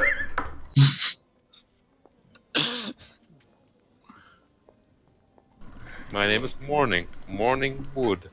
If you need me to fell any trees for you, baby. I thought that's what the tree was made out of. in the And middle. the guildmaster looks like wizard of some sort. Who's that hot chick? Hello. Hello, Guildmaster. As they're talking, how do you approach? Well, I look I walk over at right up to them and say, I want to sign up. I look over at Zamboli and I'm just like, it would seem as though we are in the company of someone famous for their valor in battle. Well, yes, but Indeed. that's what we're here for.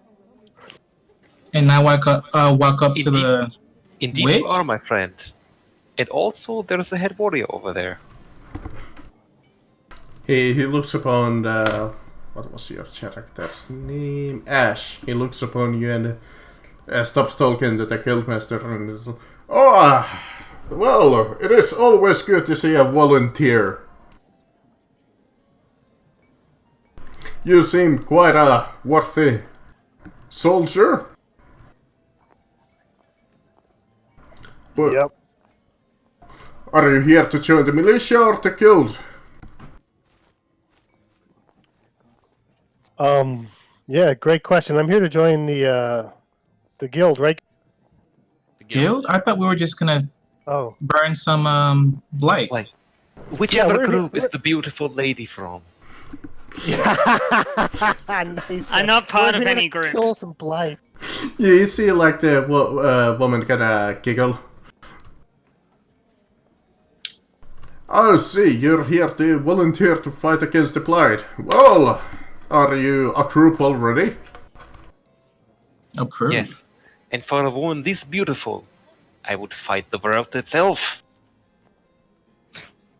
Okay, buddy. Keep in your pants for a second. We're here to kill some blight. Listen, he's just speaking like a true bard. This is true.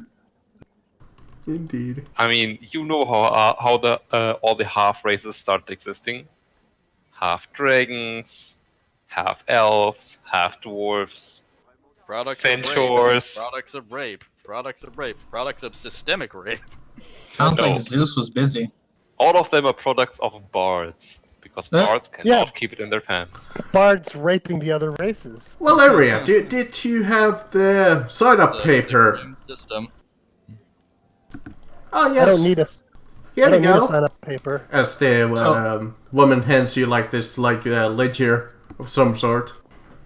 And I look at the ledger. I'm like, I have to read this to burn blight. No, you're just gonna stamp your name right there, as Logan Wood says. All right, so I'll stamp my name on the paper. But all right, where's the blight? What do I burn? It's good to see someone such so eager.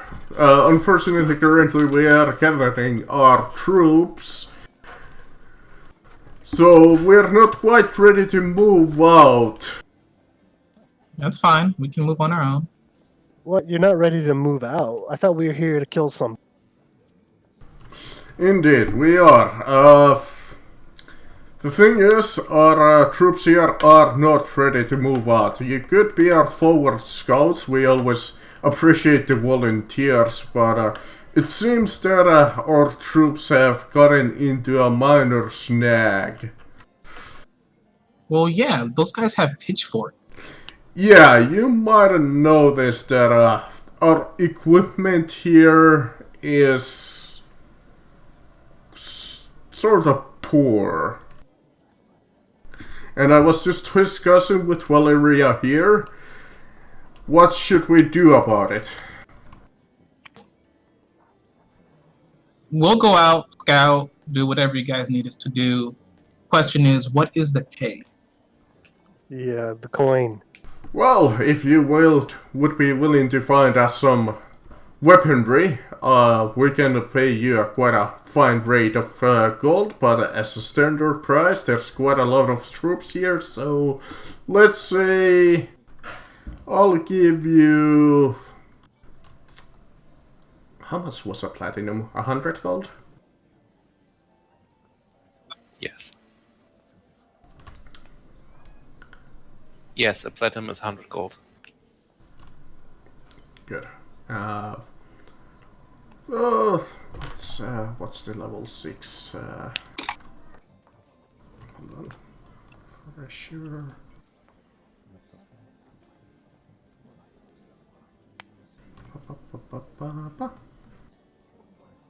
Gotta love when this calculator is not working.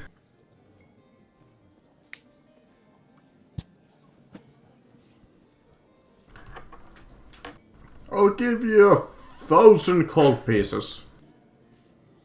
For what? For scouting? For acquiring weapons for us, if you want to do that. The scouting, well, we could appreciate it, and we don't have that much of a need for scouting right now, so the fee for that would be 500 gold. What do you guys think? Where can we you find suggest we acquire weapons? Well, you could either go to the blacksmith to see what's up.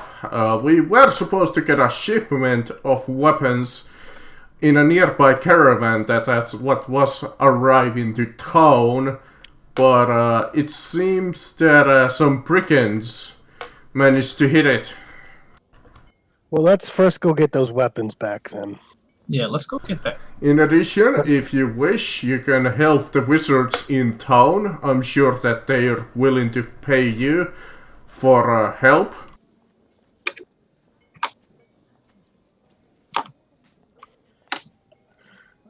You don't mind if we murder us some brigands and go get your weapons back? Of course, that is most welcome. What do you guys think? And, I think let's go. That sounds like a good idea. Get the Well, weapons, make some money, we would- stock up on items, and go scout. We would kill two birds with one stone, deal with some common banditry, and get the weapons back. Both would do this city some good. I wholeheartedly agree. So it's fine if I burn the bank. Oh, yes. I don't want to hear no. Why'd you burn them? No. I like this guy. This guy's good. I like him. Okay, let's go.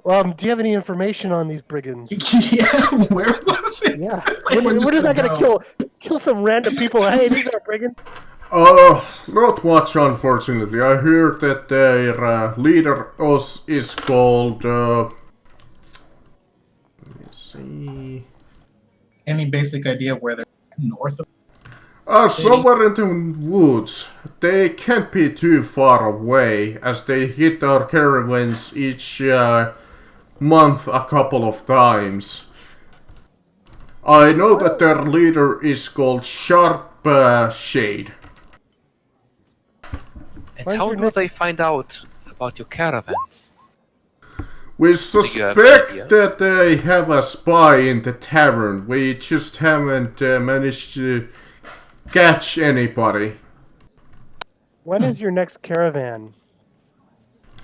We assume that 3 days from now we're receiving a lot of clothing items, dyes, and such items. So, guys, we don't gotta find these brigands. We just gotta get with that caravan. But do Well, how do keep we know in if that mind caravan's gonna that the brigands won't always hit the caravan, so the chances are quite low. So Never mind. here's an idea. I'm not sure it'll. You said that there might be a spy in one of the taverns, and based off of the information, this caravan really not gonna bring anything of value, just clothes and things. Yes, So we can start a nice rumor. clothes, fancy jewelry, maybe. Stuff for ladies of the court. We Okay, can set up a rumor that it's not just full of clothing, though. exactly. It's full of precious items Gold and weapons. and magical, something magical that'll make their eye. Or alternatively, we could make our own shipment up. Pretend that 2 days from now, there is something truly precious coming. And then we ourselves, with a cart, And you could sing about it at the Something. tavern. if bards are anything, it is excellent gossips. I like this guy. So let's get us a cart. Let's spread some freaking rumors, and let's shed some blood. Let's go. Alright, I wish you good luck on your journeys. We'll meanwhile prepare our forces to move out. Please give him Yes. something besides pitchfork. If you could provide a cart for us and maybe 2 horses to pull it, that would be Oh, of fantastic. course. You And can a ask couple- just a a couple- stable master here. I'm sure he'll provide you one. Yeah, cart, a cart, and a if couple anyone- guard uniforms, right? If anyone's curious, a cart is about 15 gold pieces, and draft horses, the pullet, would be about 50. So we need about 45 gold. We don't need any gold. This guy here is going to give it to us. Oh. Okay. He's got carts. We're going to give it back to him. Yeah, he's gonna borrow you one. You are forgetting who you're with. But yeah, of course. He doesn't know that part though. He doesn't know the sorcerer's gonna set the cart on fire. Yeah, we're just Roll going it to and borrow roll him. his cart. He's gonna set the cart on fire and roll it into their base. That too. You need The to stop Doom telling them Wagon. my idea. The Doom Wagon. All right, well, let's go. As a brave man in Arma 3 once said, the magic school bus goes to war. Nice. But That was you, damn it. That was not me. That was someone else. No, that was you. That was not me. You I saw quickly that go posted to in the the stable master and they do agree to borrow you a cart.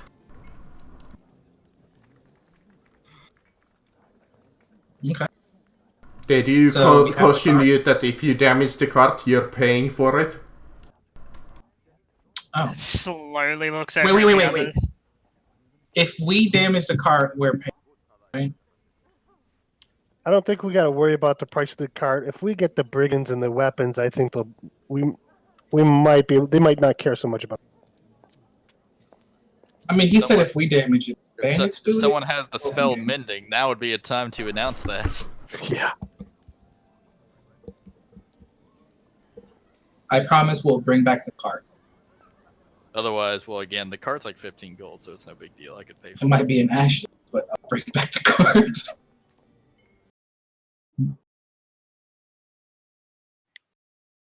All right, so I guess we'll start visiting local taverns and spreading rumors. Okay. So, do we split up, or No. and meet up at a certain tavern at a certain time of night? We'll go to the tavern, have a few drinks, say, hey, I got this job of escorting this high value caravan or something. What the fuck? Does someone want to explain to me why I can afford a war elephant? How much is it? Ooh, It's let's get a 200 war gold. elephant. Being able to It's afford 200 one and gold. find Someone one want to is... explain to me why that's fucking feasibly affordable? Buy us a war elephant, man. What the fuck? I just found that in the mounts and other animals. That's on there. Unfortunately, they've been sold out. Mm. Oh. You know, During the day, if we're not too busy, I do want to talk to the wizards and see if items. To the Wizard Guild or just the Guildmaster here? I mean, because we're gonna go out to the taverns and spread the rumors. I figured I'd visit the Wizard Guild and why? see if they have any things for sale. Why is the warhorse more expensive than the elephant? Okay, yeah. What? It's double the price of an elephant, a warhorse. You That is stop by. fundamentally baffling. You stop by the Wizards Guild, and they do have some stuff on sale, like healing potions, staves. What type of stuff? They're like water staff, wands, tomes. Is there like a staff or a wand? that has It's anything more to do like with your fire? typical wizard staff that they have. They also have wands. They also have like tomes, books, so some magical weapons in the back. Like in the back, you see like this shining sword that's glowing kind of bluish. I'm not interested in the sword unless it's a fire sword. Sword glows blue every time orcs are close. And you notice that there's like a couple of interesting ones like on the table since we need to point something out that was just said. It glows blue when there's orcs around. Waves. It's always glowing blue. It's an utterly useless sword for the party. Yes, that It's a was glow a stick. joke. Yes. Alright, so what type of wands you said? There's like normal ones that you can use casting, but on the like side of the table, you gotta look at some of the description. Like there's a wand of cold, you know that there's a wand of fire, which is Yes. What is it? and then there's like one more one that's like wand of quickness or something like that.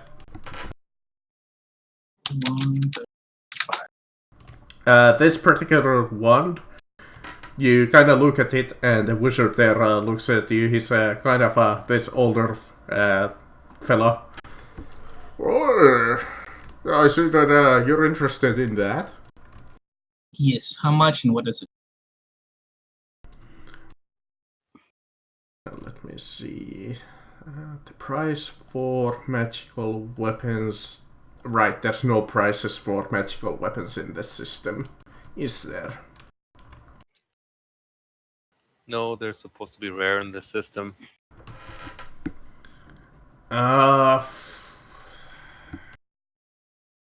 What's a price for? There was a book that Kanako gave me that had like reasonably priced magical items. I'll give it to you. I'm like, well, I want to say like, yeah, we gotta find out like a reasonably price. So I want to say like 1,000 gold pieces. Let me find the book. I mean, I can use 4th edition magic item prices. No, that wouldn't work. Found it. Where is it? Oh, thank you. There we go. Seen magical items. Potions are about 200. You need an alcohol. Up. Necklace of fireballs is 1,600, and this is like a wand. So I would say 1,200. Well, I can't afford that right now, but I will be that.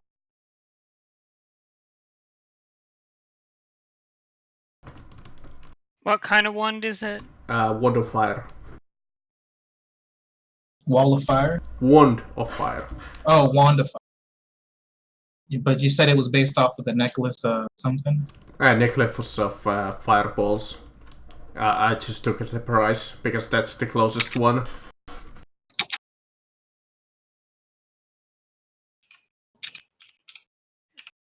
To your price that you're looking at. I mean, in terms of what it does, it casts well, fireball. How many beads would it be as far as a necklace of fireballs? This particular one, let me see. I'm sorry, this term necklace of fireballs, there's too many jokes coming up. The sad thing about it, it only has one charge of a fireball spell. Oh, well then it's incredibly overpriced. They might be ripping off you a little. It's because he's blue. Abadi abadai. I mean, it fits because this entire town is racist against him. Against me? Yes. Oh, is that why it's so expensive? A little, yes. It's because you're a tiefling. I mean, at least he wasn't openly hostile when you walked. I mean, consider this: one necklace of fireballs with one bead is 300 gold. So he's pricing the triple. They're being like quietly racist, so you know it's all good. You know So when it's they all really, good. yeah, We you know, do serve you kind here, just for massively overpriced prices.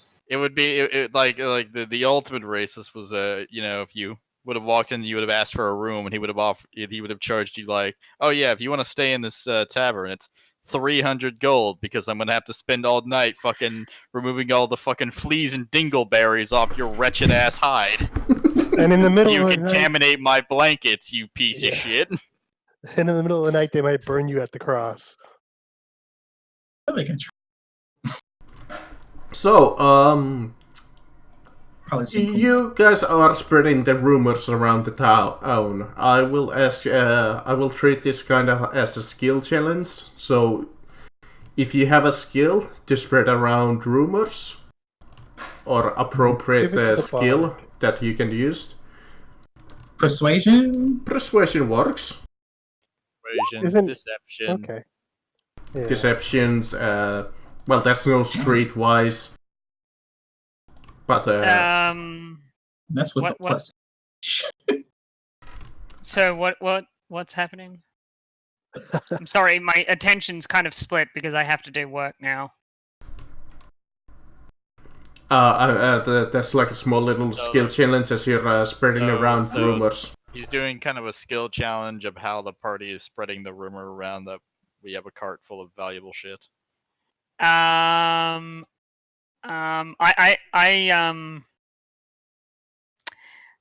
stupid enough to believe that we actually have a cart of valuable things, so I'm going to do persuasion instead. Like, that makes sense, right? Yeah.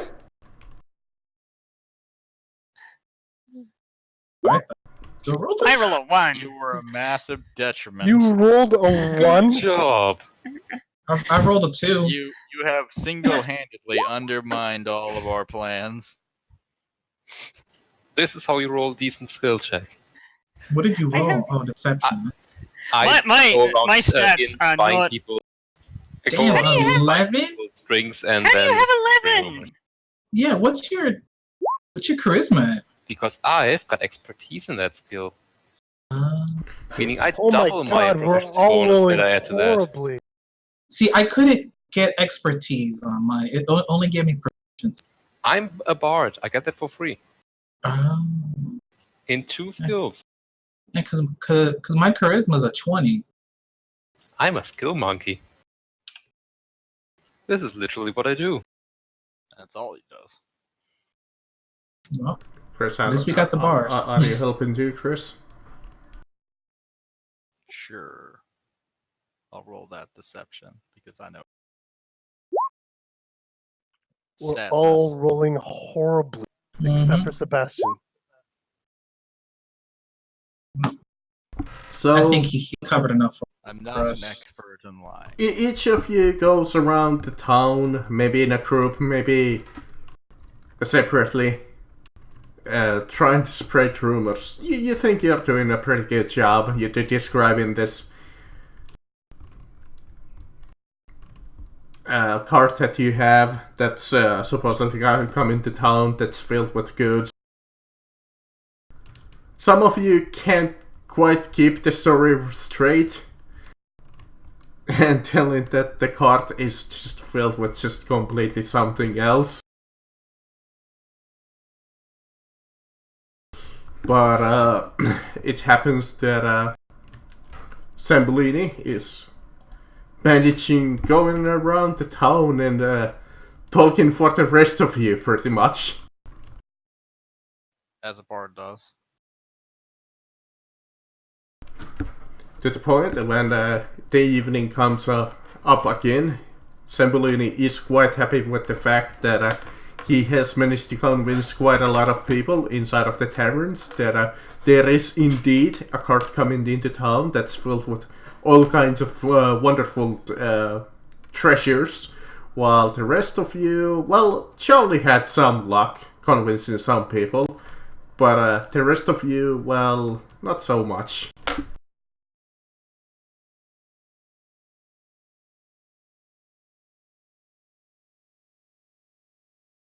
And now we wait. Or we could do the same thing the next day. 2 days. True. Yeah, let's keep doing this for another day. Okay, you sleep by. It's another 8 silver per day. If you sleep in, it's the same inn. Yeah, same. Yeah, same man I slept. It seemed pretty Look nice. at that. The next day, I was a much better liar. Yeah, I'm going to You know what? I've got another idea. I like So how instead Holler's of average instead of is my persuading best. people, instead of Nice. persuading people, I'm going to threaten people to not take from not To not take our word lightly. no to not attack our cart. So I'm trying to intimidate people. Are you But just that threatening also- random people on the street? I am threatening random people on the street. I like this idea, actually. I like that. Let's go. There we go. There's Okay, a decent that roll. would have had an extra +1 to it. Okay, in that case, everybody can give me like a perception. Okay. 14. Out of curiosity, does the passive perception of 16 pick anything up before I roll? In fact, it would. Does 13 pick anything up? Let Think me it's passive? see what let me see what his stealth is in this situation. Let's see. What's his stealth bonus? I mean, it doesn't matter too much because I apparently rolled like crap.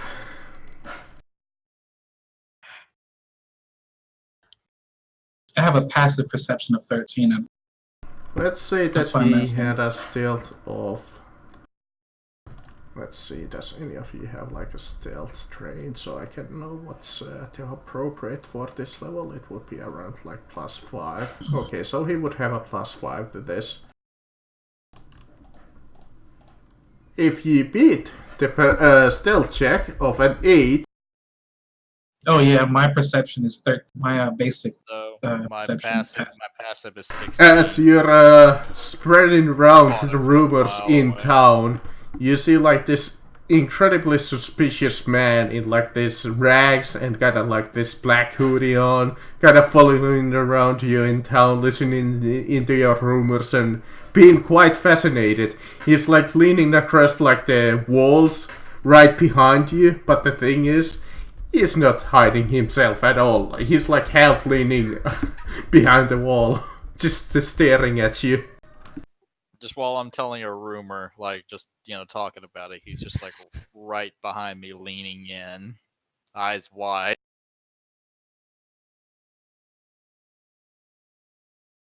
You can tell that he's smelling money. You can see his eyes are just gleaming.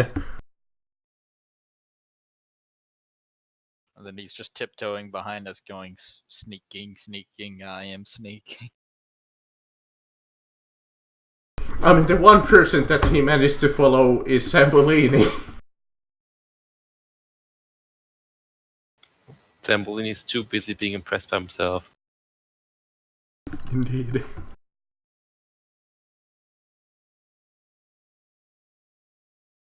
Well, so that goes on for that day, Yep. and we meet up again at the tavern or at the.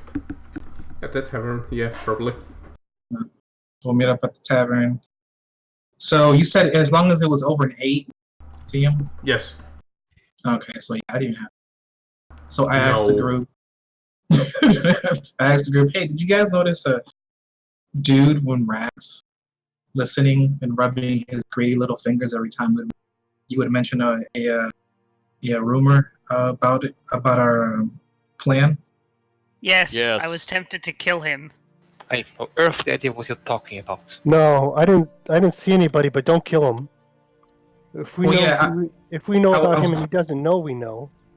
He is could follow. hilariously inept at sneaking. Who is? Well, I think that the bait has been taken. Let's play it up even further. How so?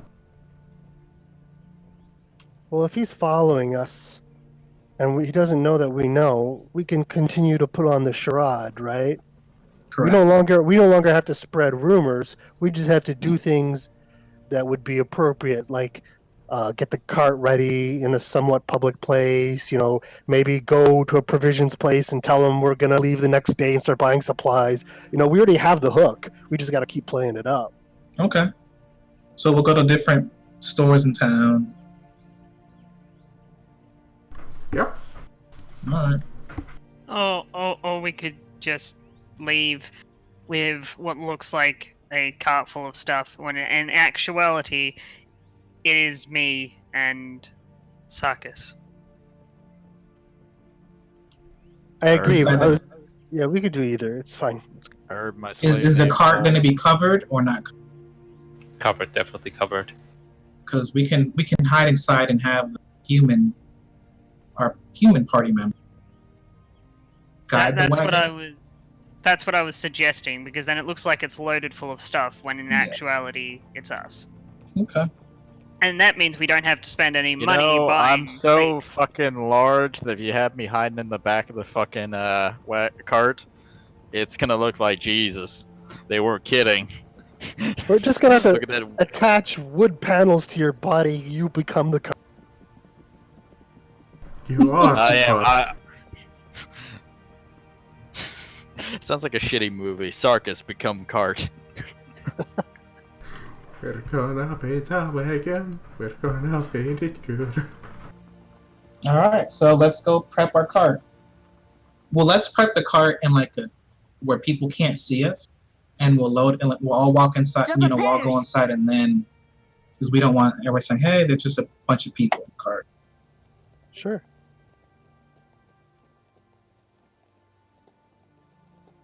Yep.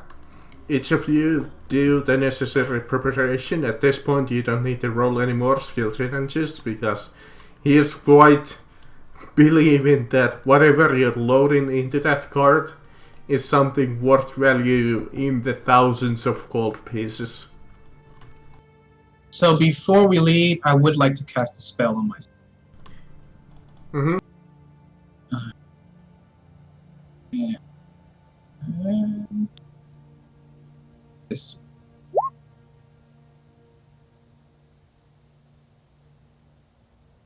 How do I set it up so that it'll tell me how many spells? I have no idea. I don't know actually. I think you're just gonna keep track of them for now yourself. Oh, okay. So You have a spell in the spells part of your character sheet.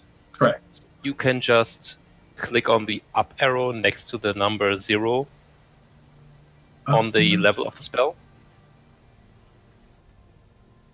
So Oh, okay. you can't automatically track the spells used.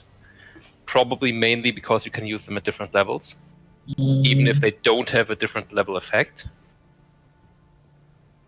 Okay. All right. So I just took one slot away. I used Mage Armor. Exactly. And So now my AC is 16. not too long after, you prepare the card. And I believe you said 2 days. Mm-hmm. So another day passes by, so if you plan on sleeping in the tavern again, in the same one, that's again the same price. That's fine. The day passes by. Do you all eat breakfast, or do you just leave in the soon as it hits daylight? Oh, yeah, definitely, bro. We don't want to go out. Okay. But we'll get up early than normal. if everyone gets hungry, I could just, disperse some good berries out to everyone. Mm-hmm. I would like to take some good berries and put it in a barrel with water. Just let it ferment. Yes, let's do that. I'll help with that process. It's refreshing and fulfilling. And intoxicating. Oh, incredibly. You have been now poisoned by Sarkis. Oh, damn. Do I have to use feign death this early into the game? So you prep your wagon and you go on the road after eating some breakfast. You travel by the road for quite a while, off town, till the town goes into the distance. Put on the cart sound effect.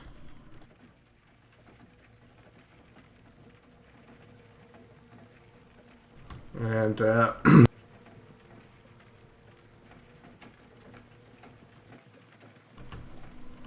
it doesn't take too long after the town has gone beyond the distance, as you come by this like bridge as you're crossing by.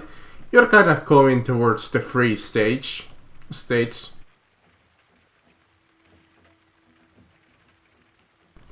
It's great.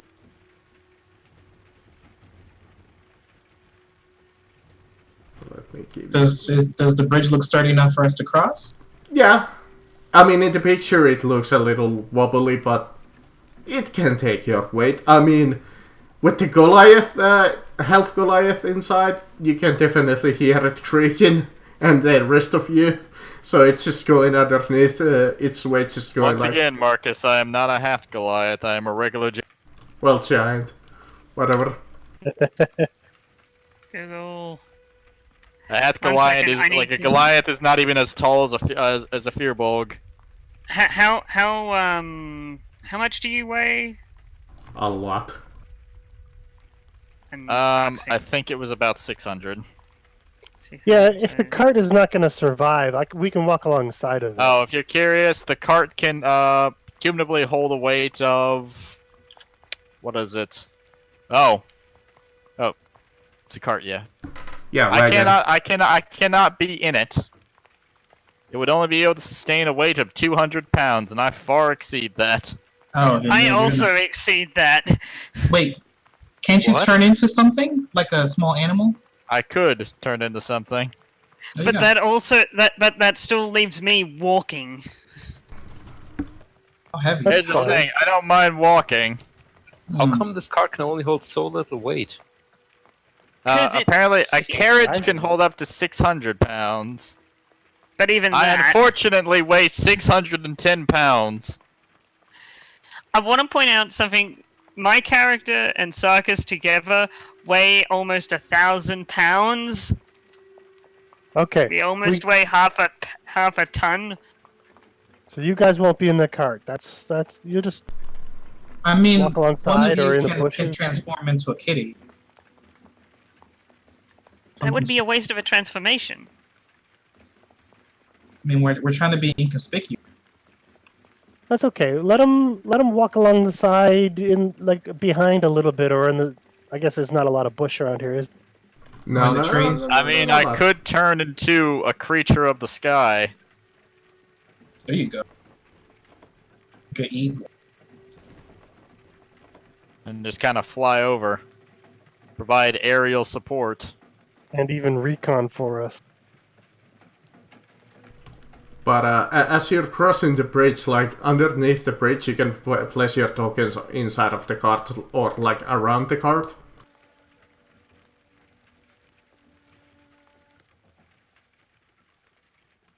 Here, I'll actually draw you like a small little circle where you can. You know what? I will do just that. I will turn into a flying creature and provide aerial support. You can place So that- anywhere on that circle there. Square. I will be in the back, I guess, but I'll try to keep my features covered. I'm trying to look as human as I'm kind just of hard walking with along. horns. Till like underneath, like from the side of the bridge, like behind this rock here.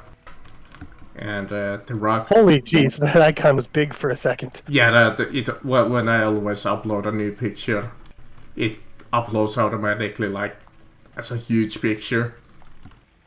So my question is, guys, when we do come across the bandits that are obviously going to ransack, what do we do? Do we initiate the fight right away, or do we have them take us to their lair? Because if we fight them here and kill them, I don't think they're going to give us any information. No, we kill all but one of them here. Oh, We okay. don't want to bring them back to their lair. So There'll be too many of them. interesting thing, in this edition of the game, melee attacks, if you declare when you reduce a creature's health points to 0, below 0, you can declare that you deal non-lethal damage and knock them out, but it's only for melee attacks. Oh. You cannot do it with ranged attacks. So for any melee combatants, you can just knock a bitch out. Yeah, also magic attacks. You can't knock them out. Unless it's a really specific spell.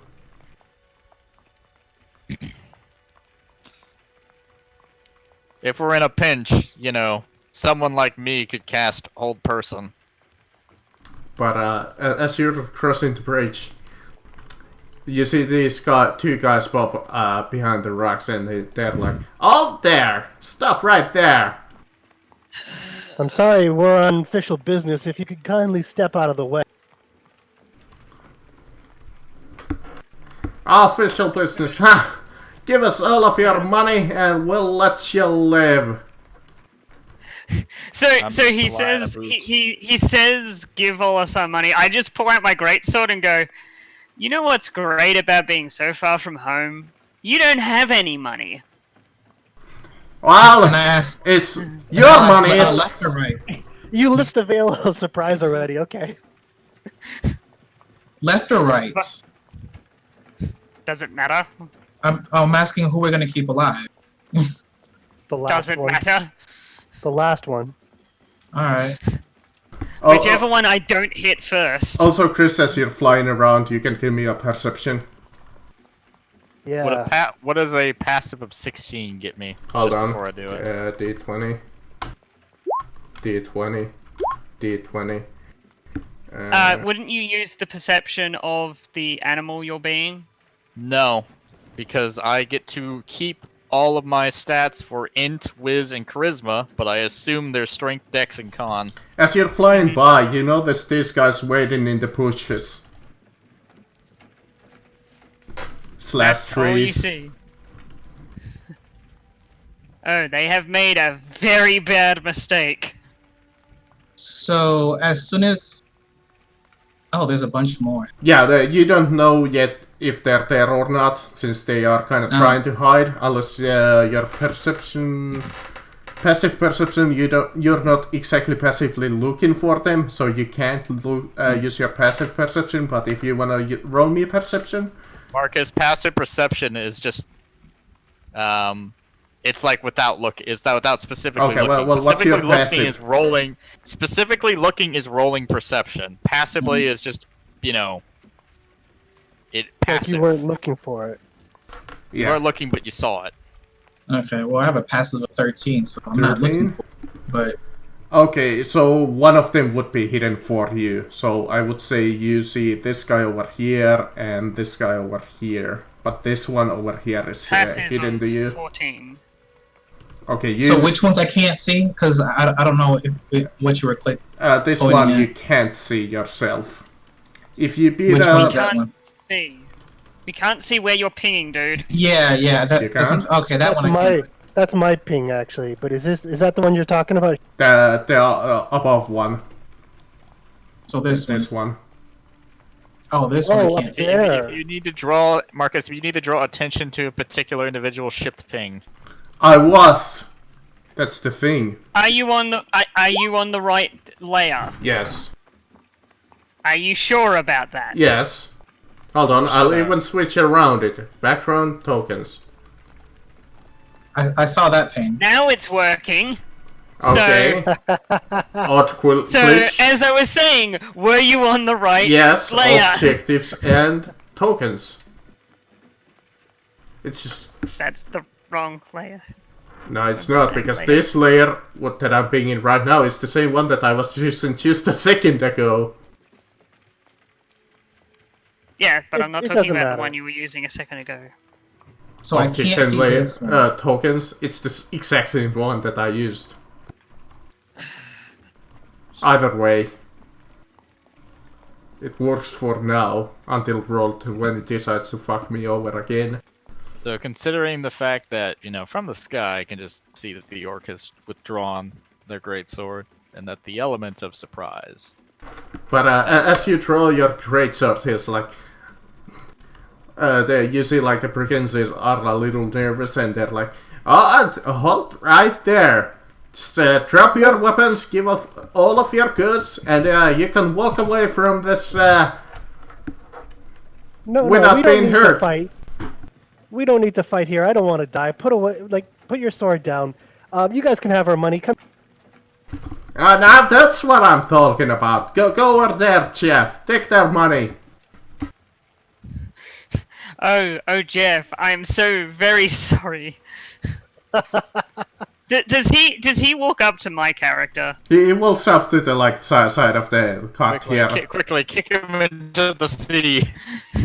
Oh no! If he was gonna walk up to me, I would have impaled him on my sword. And he opens like this massive rucksack with one hand, and he's like, now see, you put all of your money right here. All of your weapons too. I lean a little closer to him and say, "This is your last chance to repent."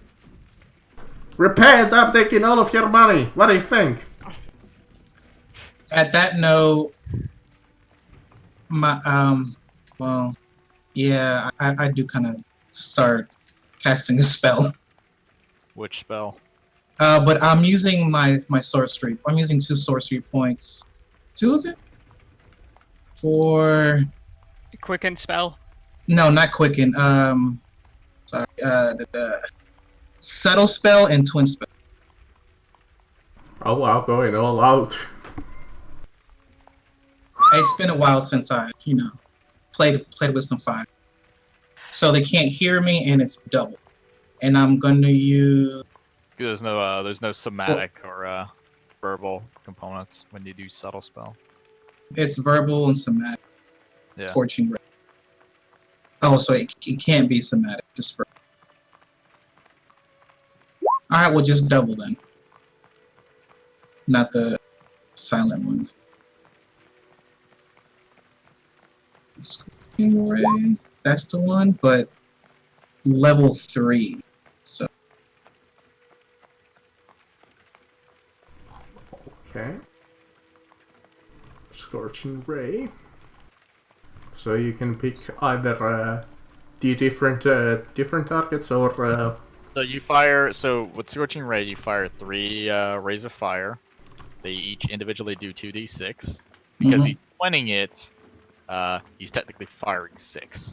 and since it's at a higher level, it's I create an additional ray. Yeah. So since he's casting it at an additional ray, you So can it's casting 8. it at 3rd.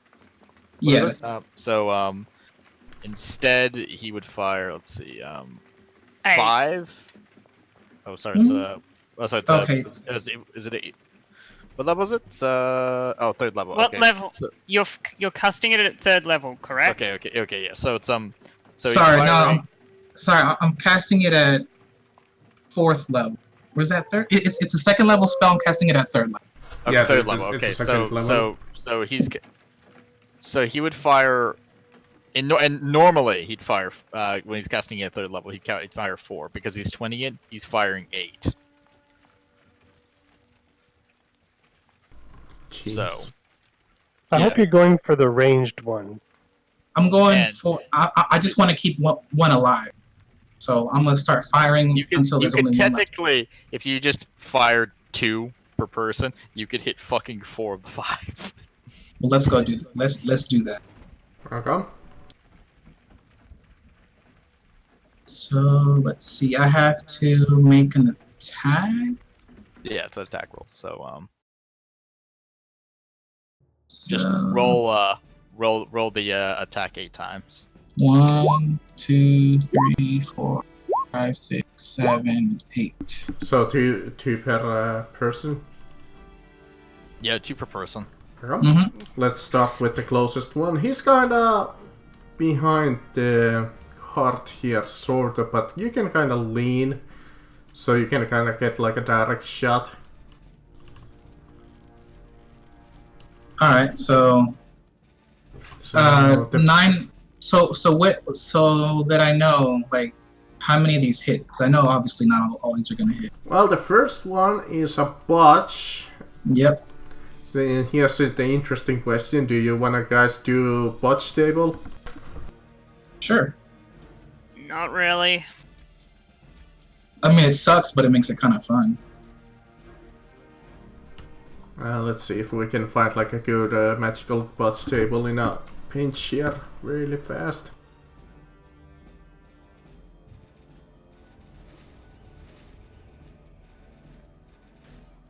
I found one. Let's see, it's for melee. Oh, it's only for melee weapons. Melee weapons. Yeah, that's that botch table was only for melee weapons. Let me find one for spells. Weapon attack, yeah, weapon attack, fumble.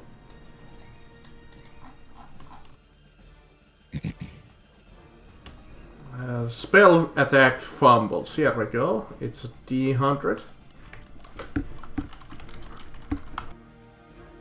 96. It's probably gonna be you die. I won't do the lethal part about this, but your first attack kind of backfires, causing like a small explosion, causing you to fall and bump your head against the ground. You kind of fall prone. Okay, I can live with that. He wants to use the fucking charts, then it almost kills a PC. I had a DM.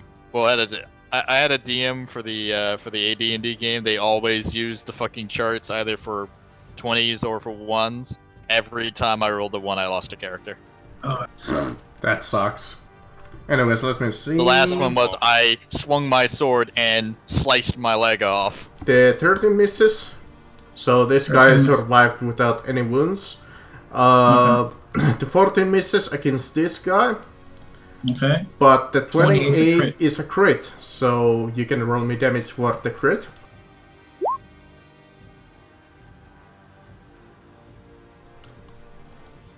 Now, if it's crit, is that double damage or? I Yes. believe So so. it pre-rolled the damage, so you see it's the 11 plus the 8. Oh, is that what the second one was? Yeah. Okay, so 19 damage. Nice.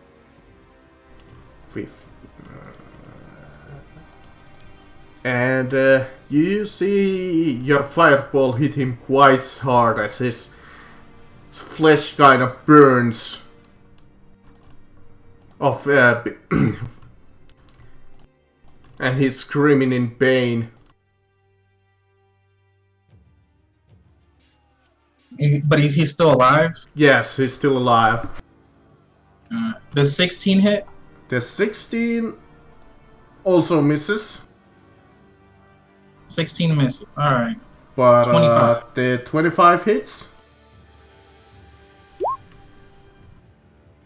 And the 19 hits against the same target, by the way. So 5 and 7 damage against the same target. So that's 12.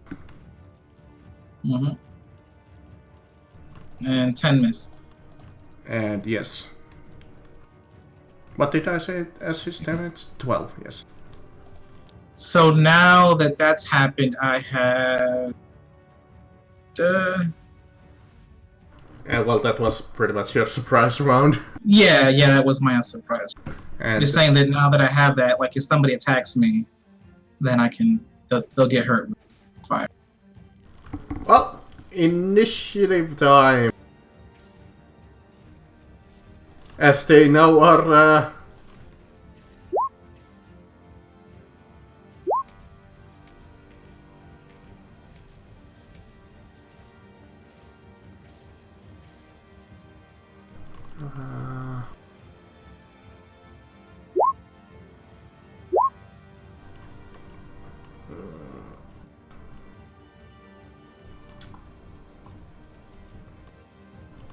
I always hate when the monster sheets don't tell me what their initiative bonus is. But it's Dex. +1. It's just when initiative is just dex, man. There's no bonus. Yeah, but I wish it was like in 4th that it separately told me so I don't have to look at the Dex. You just gotta look at the characteristic, my dude. I know. It's a minor complaint. Also, what is with their speed? don't Did know. Ash roll for initiative? Well, Yeah, the GM Ash got saying, "What is with 13. their speed? I'm going last, you numpty." Yeah, remember 9, to add 10, your 20. fixer initiative, guys. Yeah, you've got to do that manually. Or you go into the settings and set it correctly. So, hold on a sec. We want us to do what and how? No, not you. Nothing. Oh, Rick, put your initiative score in. That's what I was just asking. You want me to do what and how? Using the turn quick. order, you can click the your score there. Well, the number 0, and you can just type there your initiative There you go. like that, 13. Thank you. And is anybody else missing? No.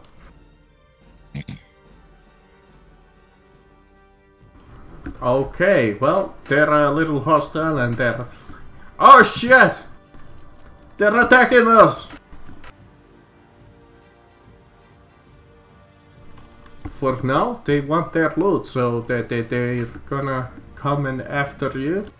This guy has like this massive heavy crossbow that he aims at He sees the 4 of you. Let's see. You're in kinda in the front. He can hit you, but the tiefling would be in cover. D4. He would shoot at Zambolini, funnily enough. Time to die, Holler. This is what you get for bringing Zambolini again to my campaign. 17. That certainly is.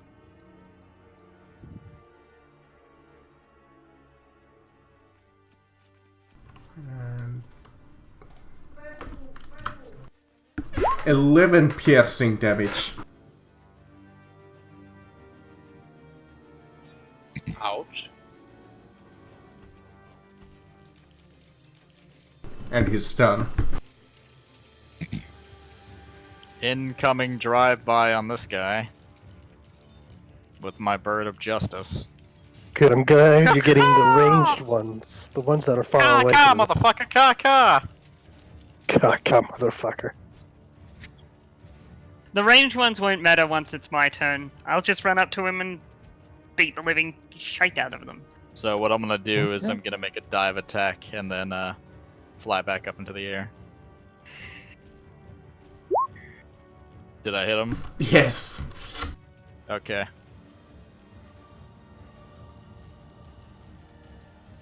Damn. What is that?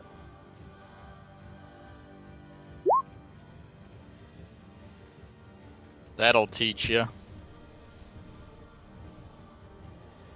That'll learn you.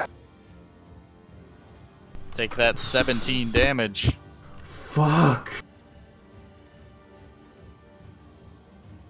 The druid brings the deeps.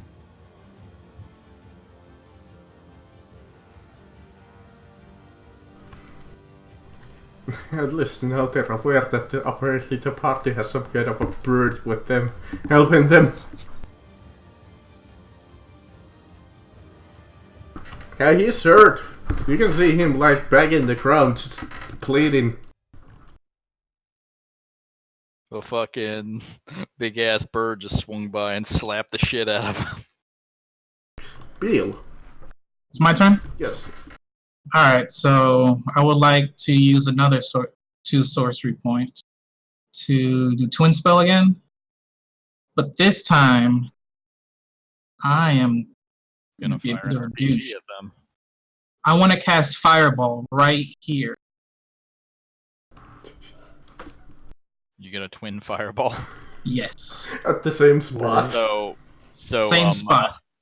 So fucking roll the fireball damage twice. Alright, so Marcus, they gotta give Dex saving throw? a dex saving throw. Okay, dex saving throw is just +1, since their dex is just 13. Yeah. So, They have to be the 16. 16. yeah, you roll the damage twice. So the first one, the second one, the third one. And they gotta make twice. First ones, second one, third one. So the first is 19 damage? 19 damage and 19 reduced. So, you've been using twin spell wrong. Have I? Oh, okay. Has he? When you cast a spell that doesn't have a range of self and is incapable of targeting more than one creature at the spell's current level. So, Scorching Ray and Fireball both don't count. That both can't be twinned.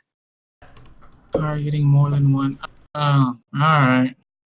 Yeah, I was like, I vaguely, like, this is that's more overpowered than I remember twin spell being. Yeah, I was about to say, I'm about to rain hell. Tell you what, we'll accept the Scorching Ray. Because that the already Scorching happened. Ray's already happened, yeah. But we'll only take the first Fireball in this case.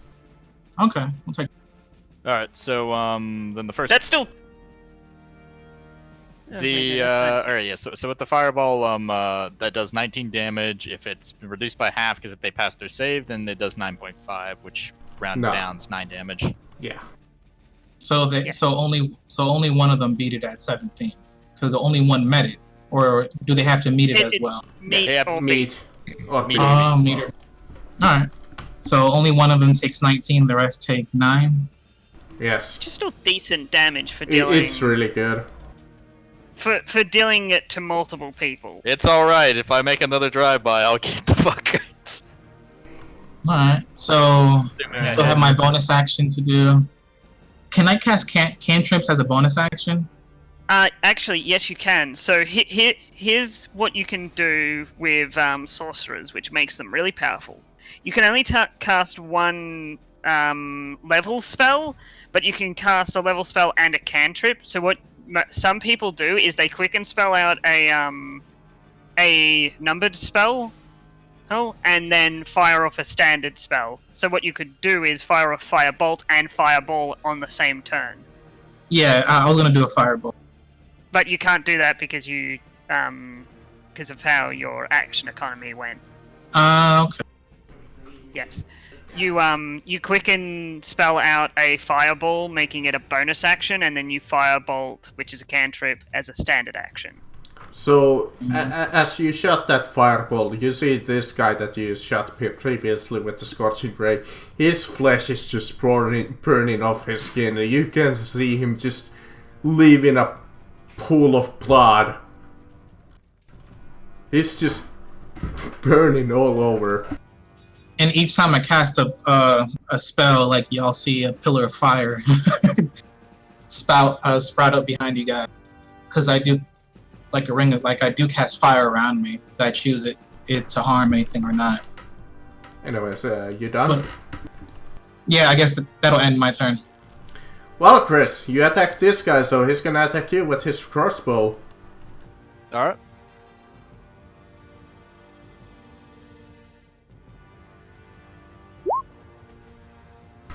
15? Nope. Okay. Zambolini, you have a crossbow bolt sticking out of your shoulder.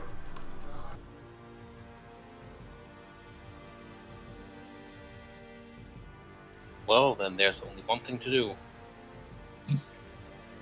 Is Pull that it all out. you've got? I've had bee stings that hurt more. You're viciously mocking them, aren't you? Nice. I am. I guess this one that shot you. Yeah. Okay, let's see. Wisdom saving Oh throw. no. Zambolini's dropping a racism on him. He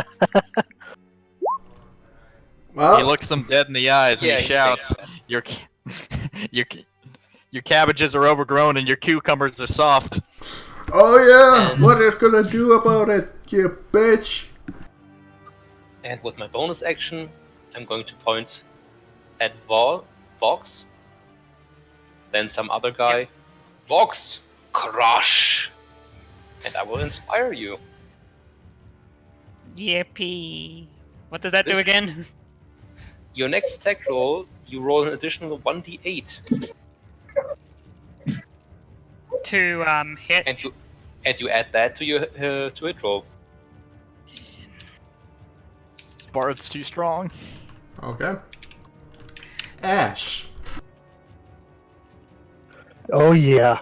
So, the guy that's right in front of me, right by the curtain, I'm glad we left him alone because I'm gonna have some fun with him. First thing I want to do is I want to tackle him into the water. Actually, no, I want to hit him with my maul. Hit him with my maul into the. So let's see. Pull up my character, and so I just hit the weapon there and click. Yes. Yeah. Oh yeah. Now I click the maul for damage. Yes. Yeah. Do you want to smite him? No, not yet. But does he like this is a good hit? Does he go flying into the river? Tell you what, I'll give him a saving throw. Because technically you would have to do something like a bull rush, but this is kind of a cool situation because he doesn't have too much room to move in. So, in fact, he also botches with that skill roll. So as you come down with your maul, you hit him like in the like gut. You hit him so hard that he drops like his bag, and he just like stumbles back into the water like that.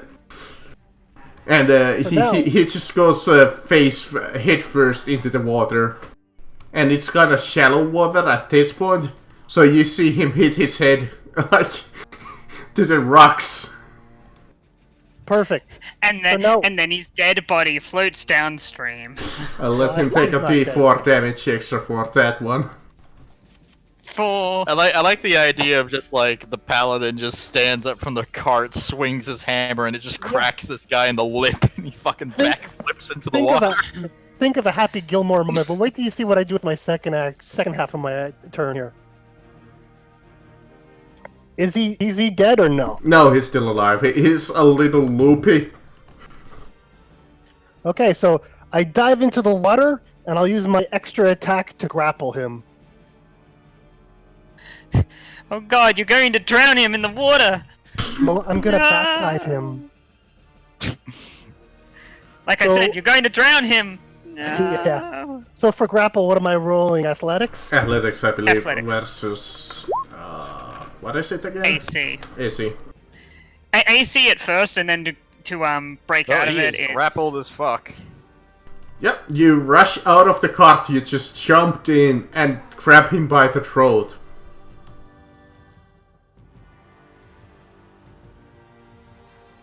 And this is underwater that I'm grappling him. Yep.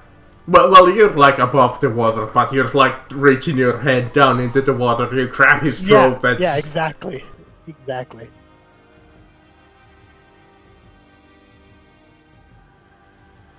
This guy's like, oh shit! So, But things are still relatively going well for them. But he realizes that his friend is in trouble, so he's gonna try and help him. They're trying to use a thing known as tactics. So he's gonna try and shoot you with his crossbow. And Do I get a bit of extra cover being half in the water, or? doesn't matter because the bolt goes flying off. Just- It goes so far. You just see the bolt flying like way past I you. like to believe it's like if anyone's played XCOM, just he points the fucking crossbow directly at you and then just does this full 180-degree fucking spin backwards and fire.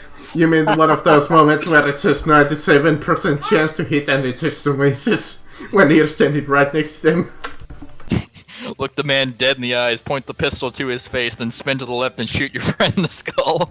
Anyways, this guy is bloodied and his flesh is burning off and they're prickings.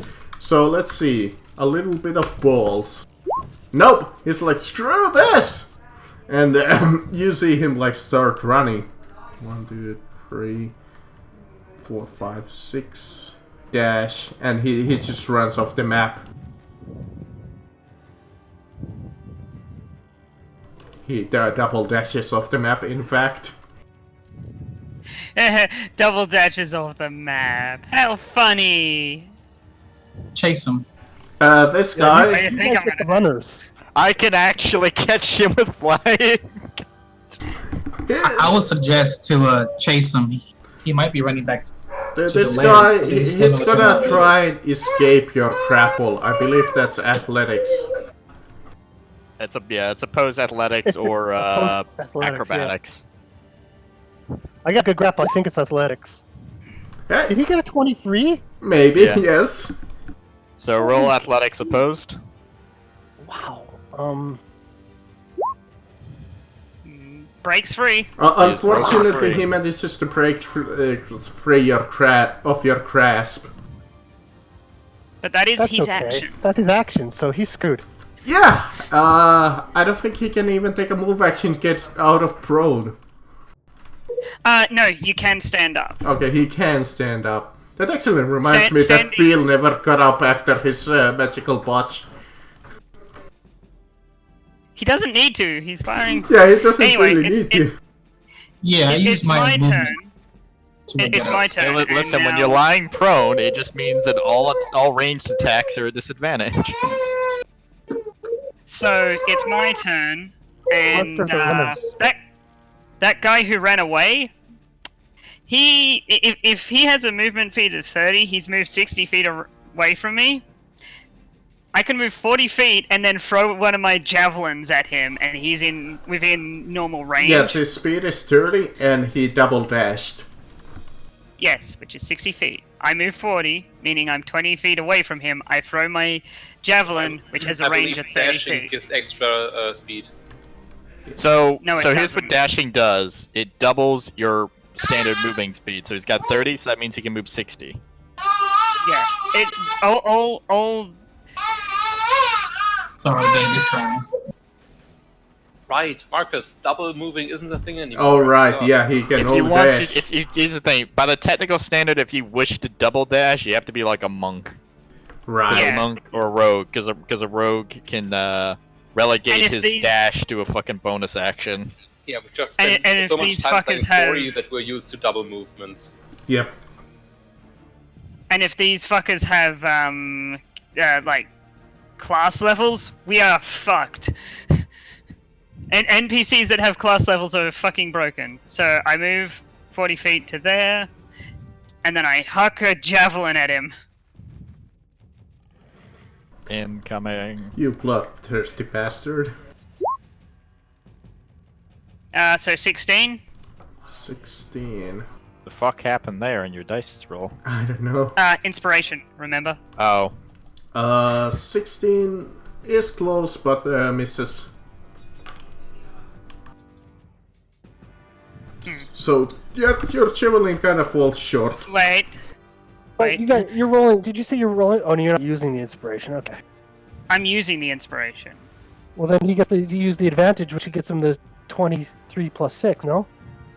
No, No, the inspiration just 1d8 adds to a roll. a d8 to the roll. Yeah, which is the plus 6. But I have multiple attacks. I was Another also gonna javelin. say, Javelin number 2. you could relentless attack. I think the barbarians do get advantage. I and use know, the 23. and that is a free action, but I didn't declare that on the first one. But I'll use it on the second one. I don't have inspiration anymore, correct? I believe so, yes, it only works for one attack. Okay. Next attack with advantage. There! I wish I had one of those earlier. There you So go. 10 damage. Nice. Oof. You hit him, but you can still like see him in the a little bit away from you, limping away. He thinks he's getting away. How sweet. Also, because I'm now very much surrounded by a large number of people, I'm going to rage. Should have did that before. You would have gotten the bonus. Yeah, but damage. the bonus damage doesn't go for ranged. That's right. It doesn't apply to the javelin. Yeah, so it's like, why rage when I'm... Yeah, I'll rage at the end. I was going to rage at the end no matter what. It was just a matter of, do I kill the fucker or not? Mm-hmm. Like, if the first attack had of... But anyway, yeah, that's my turn. Let's see. No, he's not yet blooded, but he can already kind of sense that things are going badly for them. But he is... Well, they don't unfortunately want to get rid of their crossbows, so he's gonna waste his entire standard action to switch weapons. That's not how swapping weapons work. Oh, right. Yeah. You don't have to spend thingamabob. It's a move action. It's You move. spend You your can move do it action. you can do it as part of a move action. Okay, he can do it as a part. Cool. So I believe he still gets a little bit of movement, which he uses to try and stop you. Good for him. And he picks up his... Well, these bow guys have short swords instead of long swords, so he's gonna try and hit you with his short sword. Good for him. He misses. Okay. It actually misses? Yep. And here I thought I was going to do something useful. Never mind. His sword comes down and slams into the shield that I have. Alright, Yep. I have a request. Does anybody need me to go get the dude who's currently running away? Because I can't. Look, What? sorry, you can or cannot. I would say, You Yes. want him to be the guy that we knock out? No, Yeah. I got the guy we can knock out, man. I got him in the river kicking his ass, so oh, get okay, the then, yeah, thing, guys. Kill him, do whatever. Okay, I'll go Just get stop him. him from running away. Okay. So I Wouldn't let clear the anybody distance get like away. it's fucking nothing because I'm a goddamn druid and we can do that shit. Bird Now speed. it's a matter of if I hit or not. Yep. Yep. Take that 28 damage, you bitch. Yeah, you just sweep down and you do, you wanted to do lethal damage, right? Well, if someone else is gonna knock a bitch out, I just Yeah, fucking lethal. pick his ass up, pull him into the air, and drop him. Yep. Nice. He dies. You drop I love most of the- druids. Do they get to do shit like this? I was gonna say that you do like the bird maneuver where you fly past him and pick off his head, just strip it out with your claws. Oh, here's the thing. This particular bird makes bite attacks. If you're curious as to what type of bird it is, it's a prehistoric bird. Oh. It's a fucking Pterodactyl. was that Quetzalcoatlus. Okay, Cool. Bill. Yeah. It's like a pterodactyl. Pterodactyl is the genus of most Yeah. flying reptiles. It's not like I'm going to next year. I'm going to university for paleontology at all. That's Well, the other totally people not a might thing. not I'm know doing. that. And my other people might not know that. Not everyone's a fucking. Smart. Anyway, Yeah, let Bill do his thing. Alright, so it's my turn. I'm gonna move first. 5, 10, 15, 20, 25, 30. And cast. So you said cantrip first and then an attack? you use quicken We can spell. use Yeah, you use quicken spell to drop down a level spell, so level 1, level 2, so on. I don't think I have quicken spell though. I only have subtle spell and double. Well, then you can't do that. You can only use one spell a turn. One spell turn. Okay. Then Yeah. I will cast. What is this? Alright, yeah, I'll do Scorching Ray. Spending all of your goodies. It's my first mage character. I'm going all out. Alright, Scorching Ray. So I'll only get 3 times. Alright. 1.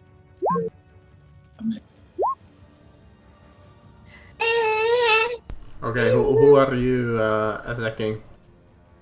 Alright, so I'm attacking this one and this. Okay, that one and that one. Yes. Okay, the first one hits. The second one is, well, obviously a botch. Yeah, the second one's a botch. What happens on the botch? Let's see. Botch. 73.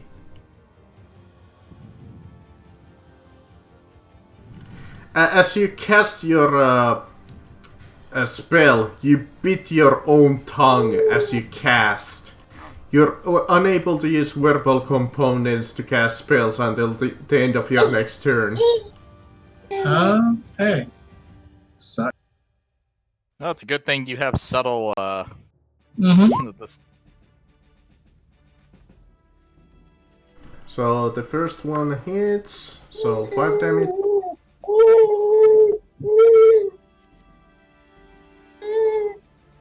I think Alright, that's quickly, it. Zambolini, drop your rap album on them. And that'll end my turn. Uh-huh. Okay. This guy, I believe he's injured. But, Yeah, he was the person I hit first. He took like 17 damage. he realizes that his friend is in trouble, and he does have some health. But all of his friends are in trouble in this moment. So, tell you what, he's just gonna shoot at the paladin, who's obviously got Jeff. The paladin is closer, and also he's got Jeff. He's got him on the ropes.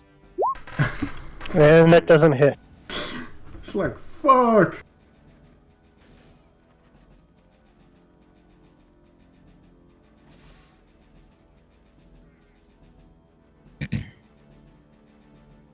I'm gonna point at the guy who just shot at our paladin. Yay! You there! Tell me, do you know what a monster is called when it holds a hive of bees? A beholder! Boo!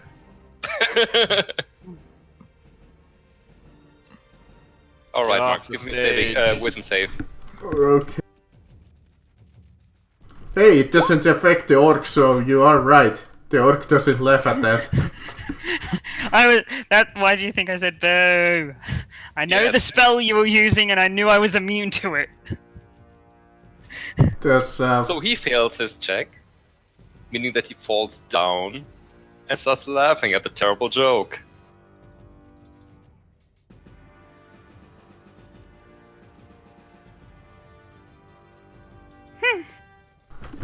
And then I'm going to inspire the orc again. Orcs, crush harder! Do not miss this time. Man, the best thing about a bard is just the ultimate hype man in combat. Yeah. Yeah.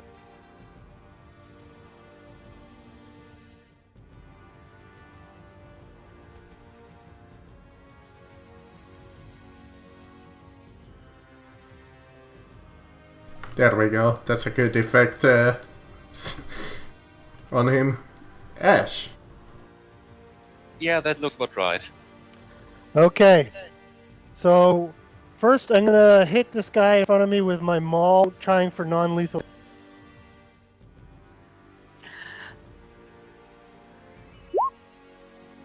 Oh wow, you actually miss.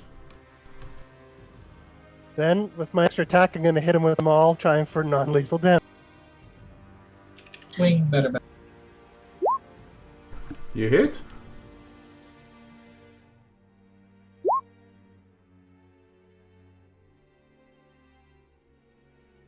And another 11. You hit him this time quite hard into the shoulder blade.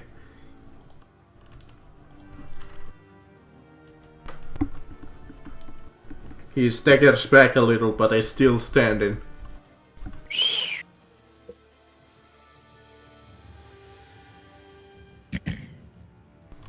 This guy... They're starting to realize that this battle is lost. So, what they're gonna do is he's gonna start moving all of 30 feet that way, and he shoots back at the bird. Oh, Well- no. Flying reptile. It looks like more. I have been Technically- hit. Oh But wow! technically, would it still be correct with bird? If you Bird, wanna yeah, get he's still bird. It's a bird. by, I am taking minor damage. So that's his turn. He's dead. Jeff. Disengage is a move action. I don't believe he can disengage. No, I don't think he can either. Well, he picks up. He can stand and fight, or he can run the fuck away and take a attack of opportunity. Let me see which one of he chooses. He's gonna stand and fight like a true man. He picks up his longsword. He's drenched in water, so his blade shines, and he swings his longsword and hits the bridge. A true American hero. Yeah, this guy's badass. Then he just looks at the bridge and he's like, "Ah, that's what will happen to you." So this guy in front of me, he's getting javelined.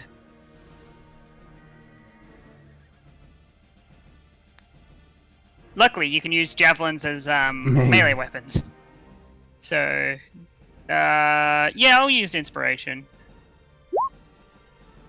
There we go.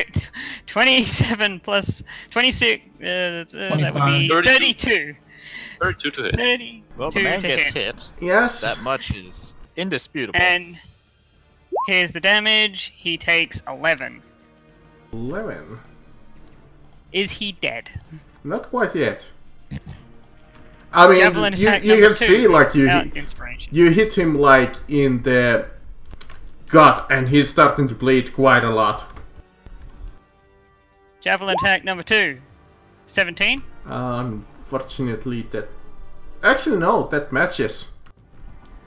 Yep, so it's a hit. He takes 8 damage. Oh, So a second Right. javelin thrust. Does he die? not quite yet. You pick up your javelin and you stab him in the leg, and he's just starting. He's poked full of holes. He's just bleeding all over. Ada la pokera. You know what? Fuck it. So, how far away is that guy to the north? He moved to 30. So add just 30.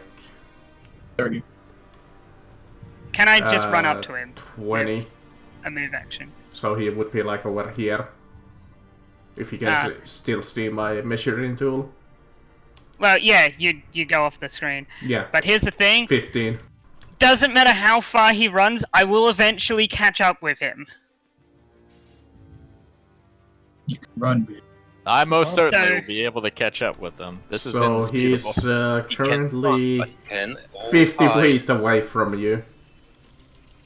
So he would only be 10 feet away from me if I used my move action. Actually, no, he would be 5 feet away from me. Cause actually, How fast are you? I I got wouldn't 40 worry feet about of him move. now though, because he still has a while till it's his turn. And this, yeah, but nah. if he keeps running away, he'll get Oh. away and he'll be able to inform the enemy. Mm. So, you know what? I'll let the bird handle it. Yep, that's my turn. That's a good assessment because that bird is pretty fly for a big guy. Okay. So what? Oh. What does the guy who just got javelined do? Does he attack me Dabberoonie. or does he run? No, what's this? He's gonna run away like a bitch. Attack of opportunities. Ooh, let's get that in. Yeah, don't both of you get that? Yeah, 21. 10 damage. 18. Big bird also hits. Now, unfortunately, because I'm not currently flying a boot, I can't get that massive damage. But I But you mean, can still do decent damage. 3d6 plus 2 is still pretty sufficient. Did you say flying a boot? Yeah, I did say flying a boot.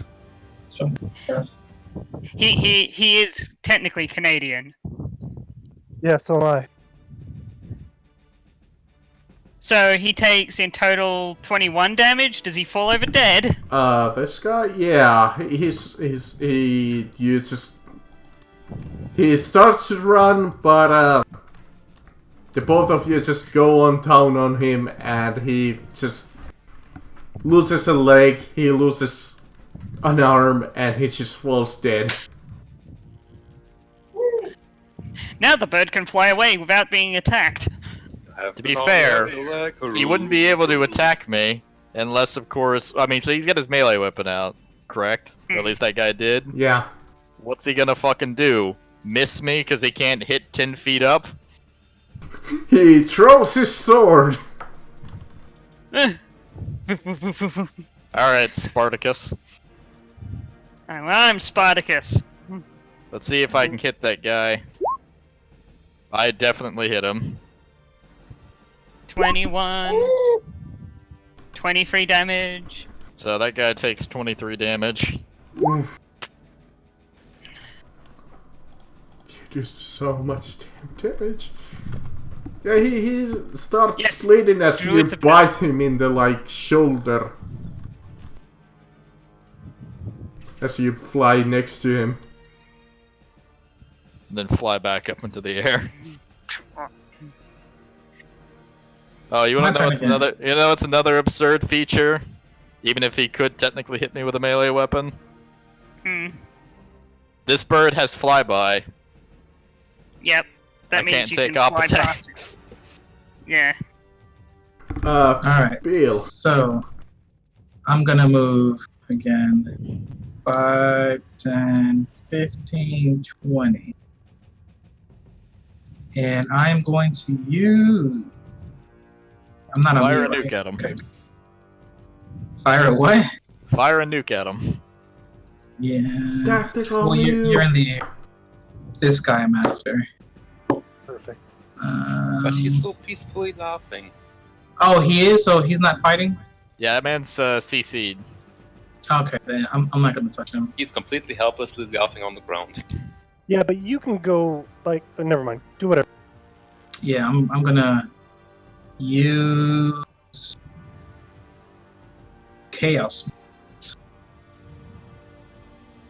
Chaos Bolt on him. My sheets and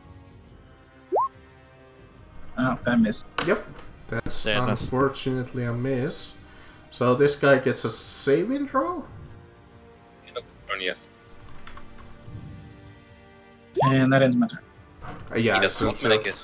Yeah, he won't make it unless your save is 14. It is not. Well, I'm gonna assembling is... dash over to him. Yeah, I'd start Good tying idea. him up. Yeah, Yeah, that's do the it while plan. you can. But I would need an action for that, which I do not have anymore because I dashed. Okay, Ash. Birdman, peck them to death. I inspire you. Okay, so let's do some non-lethal damage with the maul again.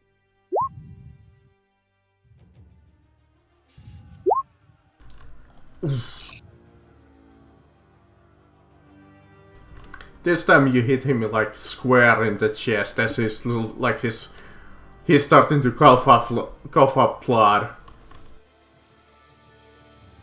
But he's still conscious, right? Yeah. Okay, well, my extra attack, let's do it again. Well, that one Oh. misses. This guy realizes how hopeless his situation is, so he throws away his sword and he yells up to the bird and the orc. He's like, "No, please, don't hurt me! I surrender!" We'll get lots of people to interrogate. And in fact, this guy also, as he's battling against the paladin, since these guys are brigands, I might roll them a balls check. But they're only human, they don't wanna really die. So he throws his weapon into the water and he's like, whoa, whoa, whoa, whoa! Nice. You said we only need one of them alive, right? Yeah, but let's not kill him yet. Let's use each of them alive to intimidate the others. If you. I mean, we only need one, so we'll question them individually. Yeah, sure. And if they lie to us, we'll burn them alive in front of each other. We can put them side by side and say the first one to tell us what we need to know doesn't get their head Alright, smashed. so that guy surrendered, right? Well, don't delete turn order. Well, they're out of the combat right now. No, we're fucking not. Well, they are. Are you gonna kill him? I have to make an intelligence roll because 1, I'm raging, and 2, I have 4 intelligence. Okay. Do that. Go ahead and roll your So- intelligence. That's intelligence save. We can still do the battle Yeah, like... I save. Okay, so I calm down and I don't just I don't rush up to one of them and instantly kill them. I say instantly, Okay. but I say attack them. Marcus, the guy that I'm was attacking, he surrendered. Yes. Yeah, they've all Alright, they've all so surrendered. what I'm gonna do is I'm gonna pick his ass up and I'm gonna take him back over to the party. I'm dragging the other 2 that are over here by one by each foot and dragging them along. I throw them onto the wagon and then I go back and grab my 2 javelins. I'm just gently holding the man at a height that would be terminal. I tie up the laughing guy and then sit down and wait for someone else to carry him because I cannot. Once I've got my javelins, I'll go come with over. you. Don't worry, I'll fly my ass over there, pick him up too. Okay. I'm gonna tie up my hostage here, but we're staying in the river right at this moment. Mm-hmm.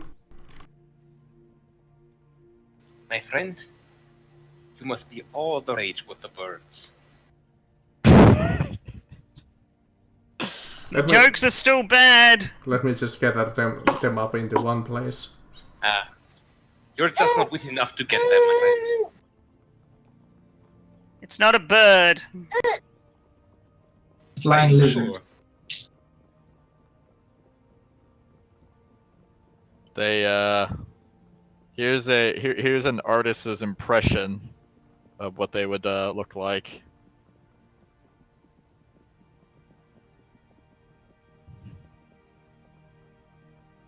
Awesome. So yeah, they're like... God, flamingos look like a good design idea. Yeah.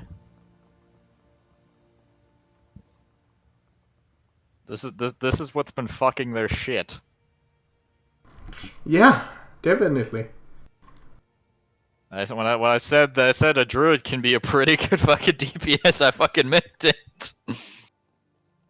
Mm-hmm. This bird's ideal for it at this level. So now that my guy's tied up, I can start dunking him underwater longer and longer till he tells me what I need to know.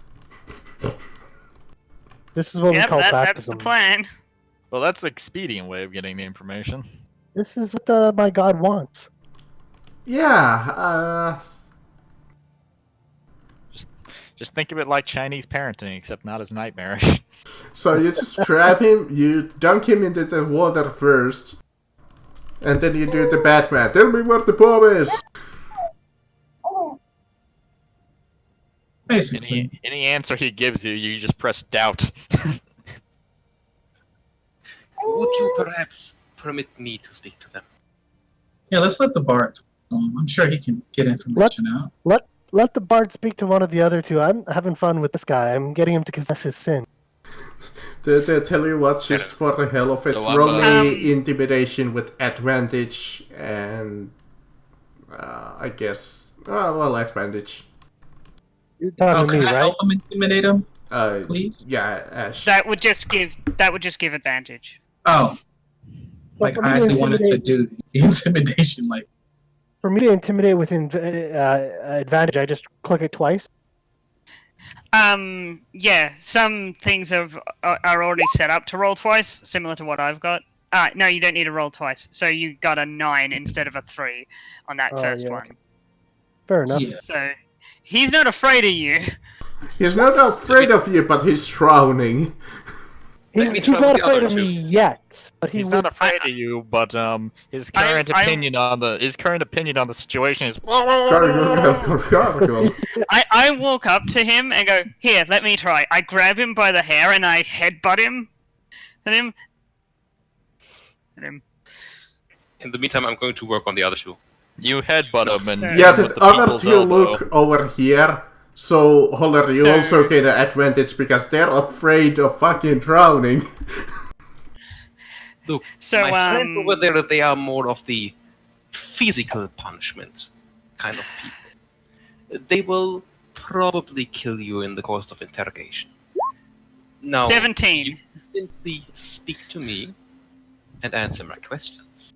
Yeah, I mean, meanwhile, the guy in the river, after like every gargle, he's yelling like, Please. he's yelling like, "Oh God, make it stop!" As he's- Zambolini has got it all under control, guys. Sudden headbutt from the orc to the guy in the water, and I go, "Answer the questions, and we will stop drowning you." And the two on the trees. What Yeah. do you We'll tell you anything. Excellent choice. Now, what do you desire? What do we desire? Don't worry about it. You don't get it, my friends. Where is your camp located? It's at that cave over there. Excellent. How many of you are there? There's still our leader.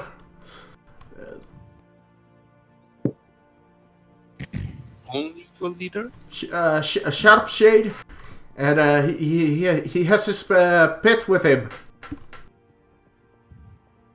Any more of your brigands? Might be. I'm not quite sure. What do you mean you're not quite sure? A couple of us left to hunt. Not sure if they're back yet. How many? And how many of them? Two.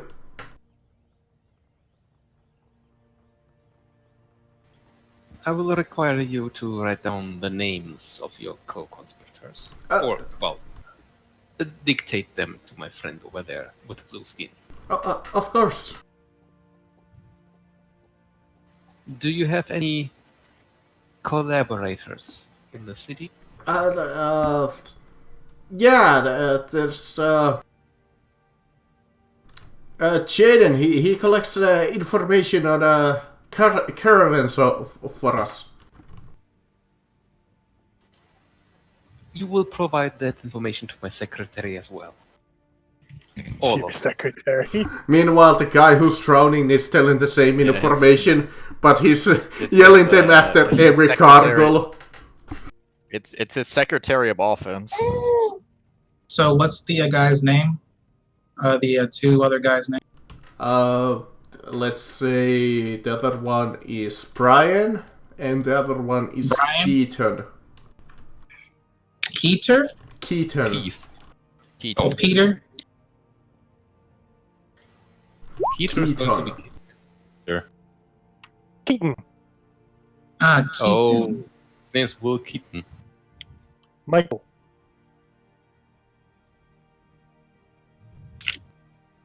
And the other guy was Brian. Bob. Alright. Brian or Keaton? Shish kebab. Yeah, they're the hunting party. Now, are your group only stealing weapons to sell them for money, or do you have a deeper? Yeah, we want some money. We were just doing this for profit. I see. Tell me then, looking back, was it worth it? Well, we got quite a lot of money, but right now, And how many lives taken? quite a few. Hmm. You would be So I surprised can- how many people give out their goods when you threaten to kill them.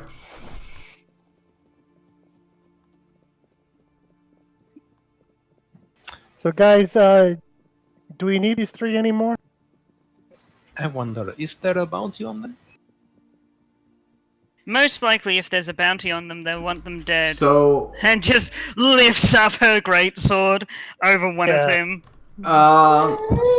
you So we do can't turn know them into that there are kind of like general bounties. They're not a lot of gold, but they're a little bit of gold. Money Okay, is but money. do those stay alive? On the Or other dead. hand, if you were to give me, let me think, We could always make a deal with these guys. an int check. What kind of intelligence Just check? a straight up int. Or like an in saving throw. Dean? Wow! I rolled a 20 on one of my dice. I got 17. Too bad it was the advantage roll.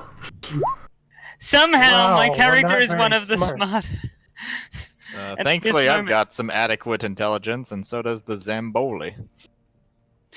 So, Facts. Zamboli, you know that you have had some contact with the criminal underground in your past. Maybe you have sold something to them, but you know that there's quite a healthy slave market in this city. Well, this land. I shall keep that information for myself. And asked you the know guy- that they would pay a little bit more than the city card. I am definitely keeping that information to myself. I asked the one that I'm drowning to confess his sins to his god. Yeah, it's just yelling, I'll confess! I'll confess! And then I just point and hold him under the water.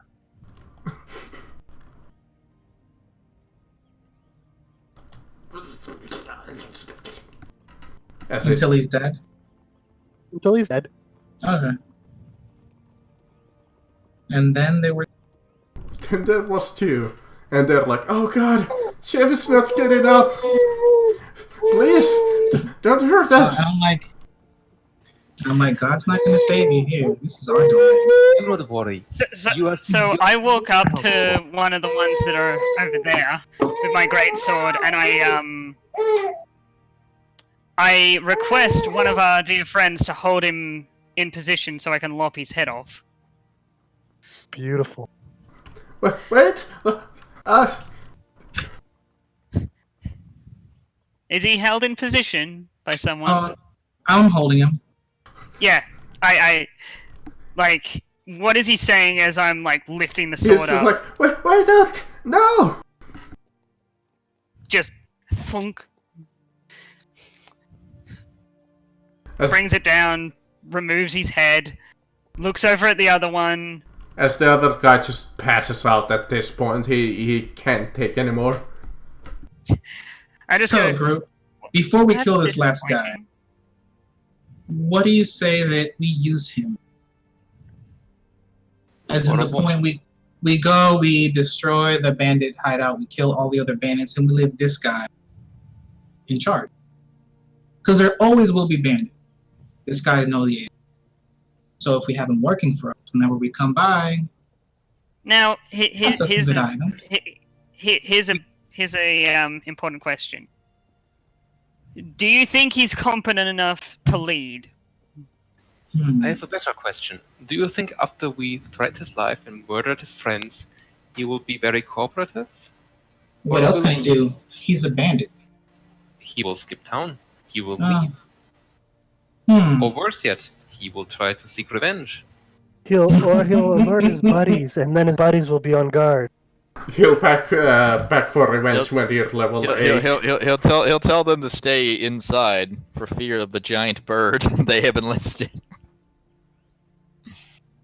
Hmm. Car, I mean, motherfucker. If not, I mean, I'll burn him to a crisp. Yeah, God wants this one's soul. He wants the soul? Alright, I'm burning him to a crisp. No, don't burn him to a crisp. We need to show the body. Hmm. I'll make it so. Okay. Just burn. No, just I don't know. Do whatever you want. That's secretary. No wanton burning. Yeah. Sorry, we need to show the body to whom? Or do we want to keep him? I mean, we need Alive. some sort of proof To whom? reap the bounty. Bounty? Let's just Did take you- this did one you not back know? alive. There is a bounty on bandits, a general bounty. It is not much, but it is gold. Let's take him back alive. Alive. I'm voting not alive. I mean, we can take him in. We can turn him into the town guards. I'm sure our reputation will. So, what do you know I in just- short? Like, for dead bandits, they don't pay too much, but alive ones, you do get a couple of gold pieces, and you know that the death for banditry is usually hanging. See, the thing is, if we take him back and they imprison him before they hang him, and these guys have buddies in the city infiltrated, like we know, then he's gonna tell us. They have Yeah. one body in the city, and he will also hang for his crimes. Well, how We about have we just already received the name and the location of this individual. fine? Let's just tie him up really tight, throw him in the wagon, and take care of the rest. We just need Rude. one alive for the hanging. You just want the This one I alive agree just with. for a couple pieces of gold? Yes. I mean, we're gonna get a lot of gold. Well, If we when you find think about when you think about it, it is the Emperor's justice, I'll tell you what. not our justice. You can keep him alive, but cut out his tongue. I mean, the only reason why I want one alive is so that we can turn him into the guards. Our standing in this town will get a little better. Yeah, killing them and presenting their dead corpses to the guard will do the exact same thing. The only difference between giving them an alive body means, Gives them the satisfaction of killing them. well, no. The difference it's- is that in this case he can testify that he is indeed a bandit. In the other case, we are simply bringing corpses to the guards and claiming they are Yes, bandits. but if we bring their leader as well, Then we have still merely brought the corpse of one known bandit and a bunch of more corpses.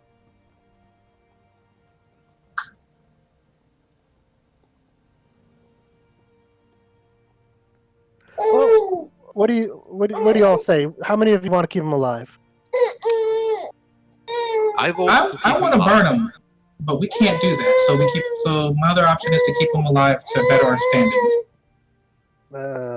What about the other two? How of much you? how much information have you gotten out of them about the encampment that they've got going on? Did you ascertain defenses? How many guys they got in the camp? Yeah, supposedly It's there's okay only if there's currently maybe only one 3 guys. person and a pet, with 2 more out for a hunt. So they got a pet. The bandit leader does. Do you know what are the abilities of these bandits? They got a mage with them, or We did not ask. Only that two of them are hunters and currently out for a hunt, and that one of them is their boss, who Okay. has a pet. Okay.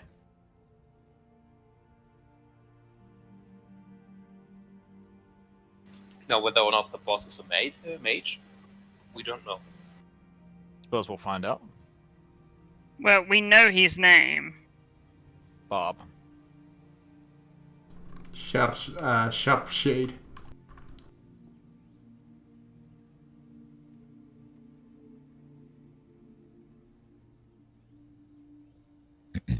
Is his name.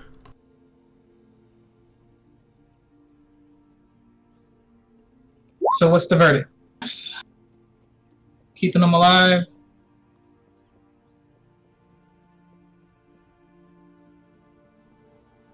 Well,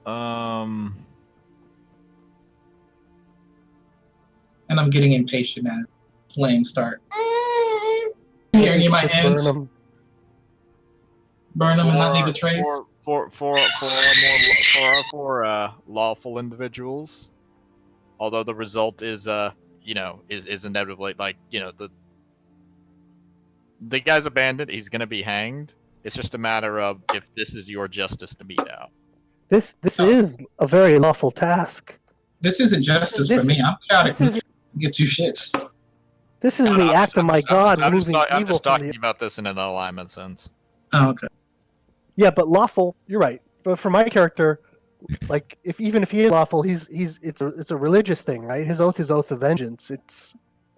Yeah. But I guess if you guys aren't, if you guys are like lawful. So this is the thing. So you're an oath of vengeance pal. It's but like I have a feeling what your vote is, which is fucking let me beat his head in right now. Okay, so That's the Warlock, thing. you want to keep him alive though, right? Oh, this is the thing. I'm a druid. I'm a neutral good druid. You want to kill him? I mean, do it. I'm neutral as well, so I don't care. Here's the thing. I don't speak for the Emperor, like, because we're in the Empire of Caleth. I don't speak for the Emperor of his laws. I speak for the trees, motherfucker. And I Fuck speak it, to my pockets and my fun. Fuck it, I slam my sword into his head. Yes. Yeah, he dies. All right. Well, he's dead. Let's go. Fixed. Excellent. Excellent. All right, let's. All right, guys, let's go gank the fucking bandit leader. Awesome. I'm gonna step away for 1 second. Do we mind if we've been doing this for 4 hours, and that's usually my limit for how long I can play.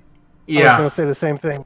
this is a pretty good ending point. We will leave like an encounter for next session, and like role play. Next session's like this leaves us at a good point. We can next session do the bandit encounter.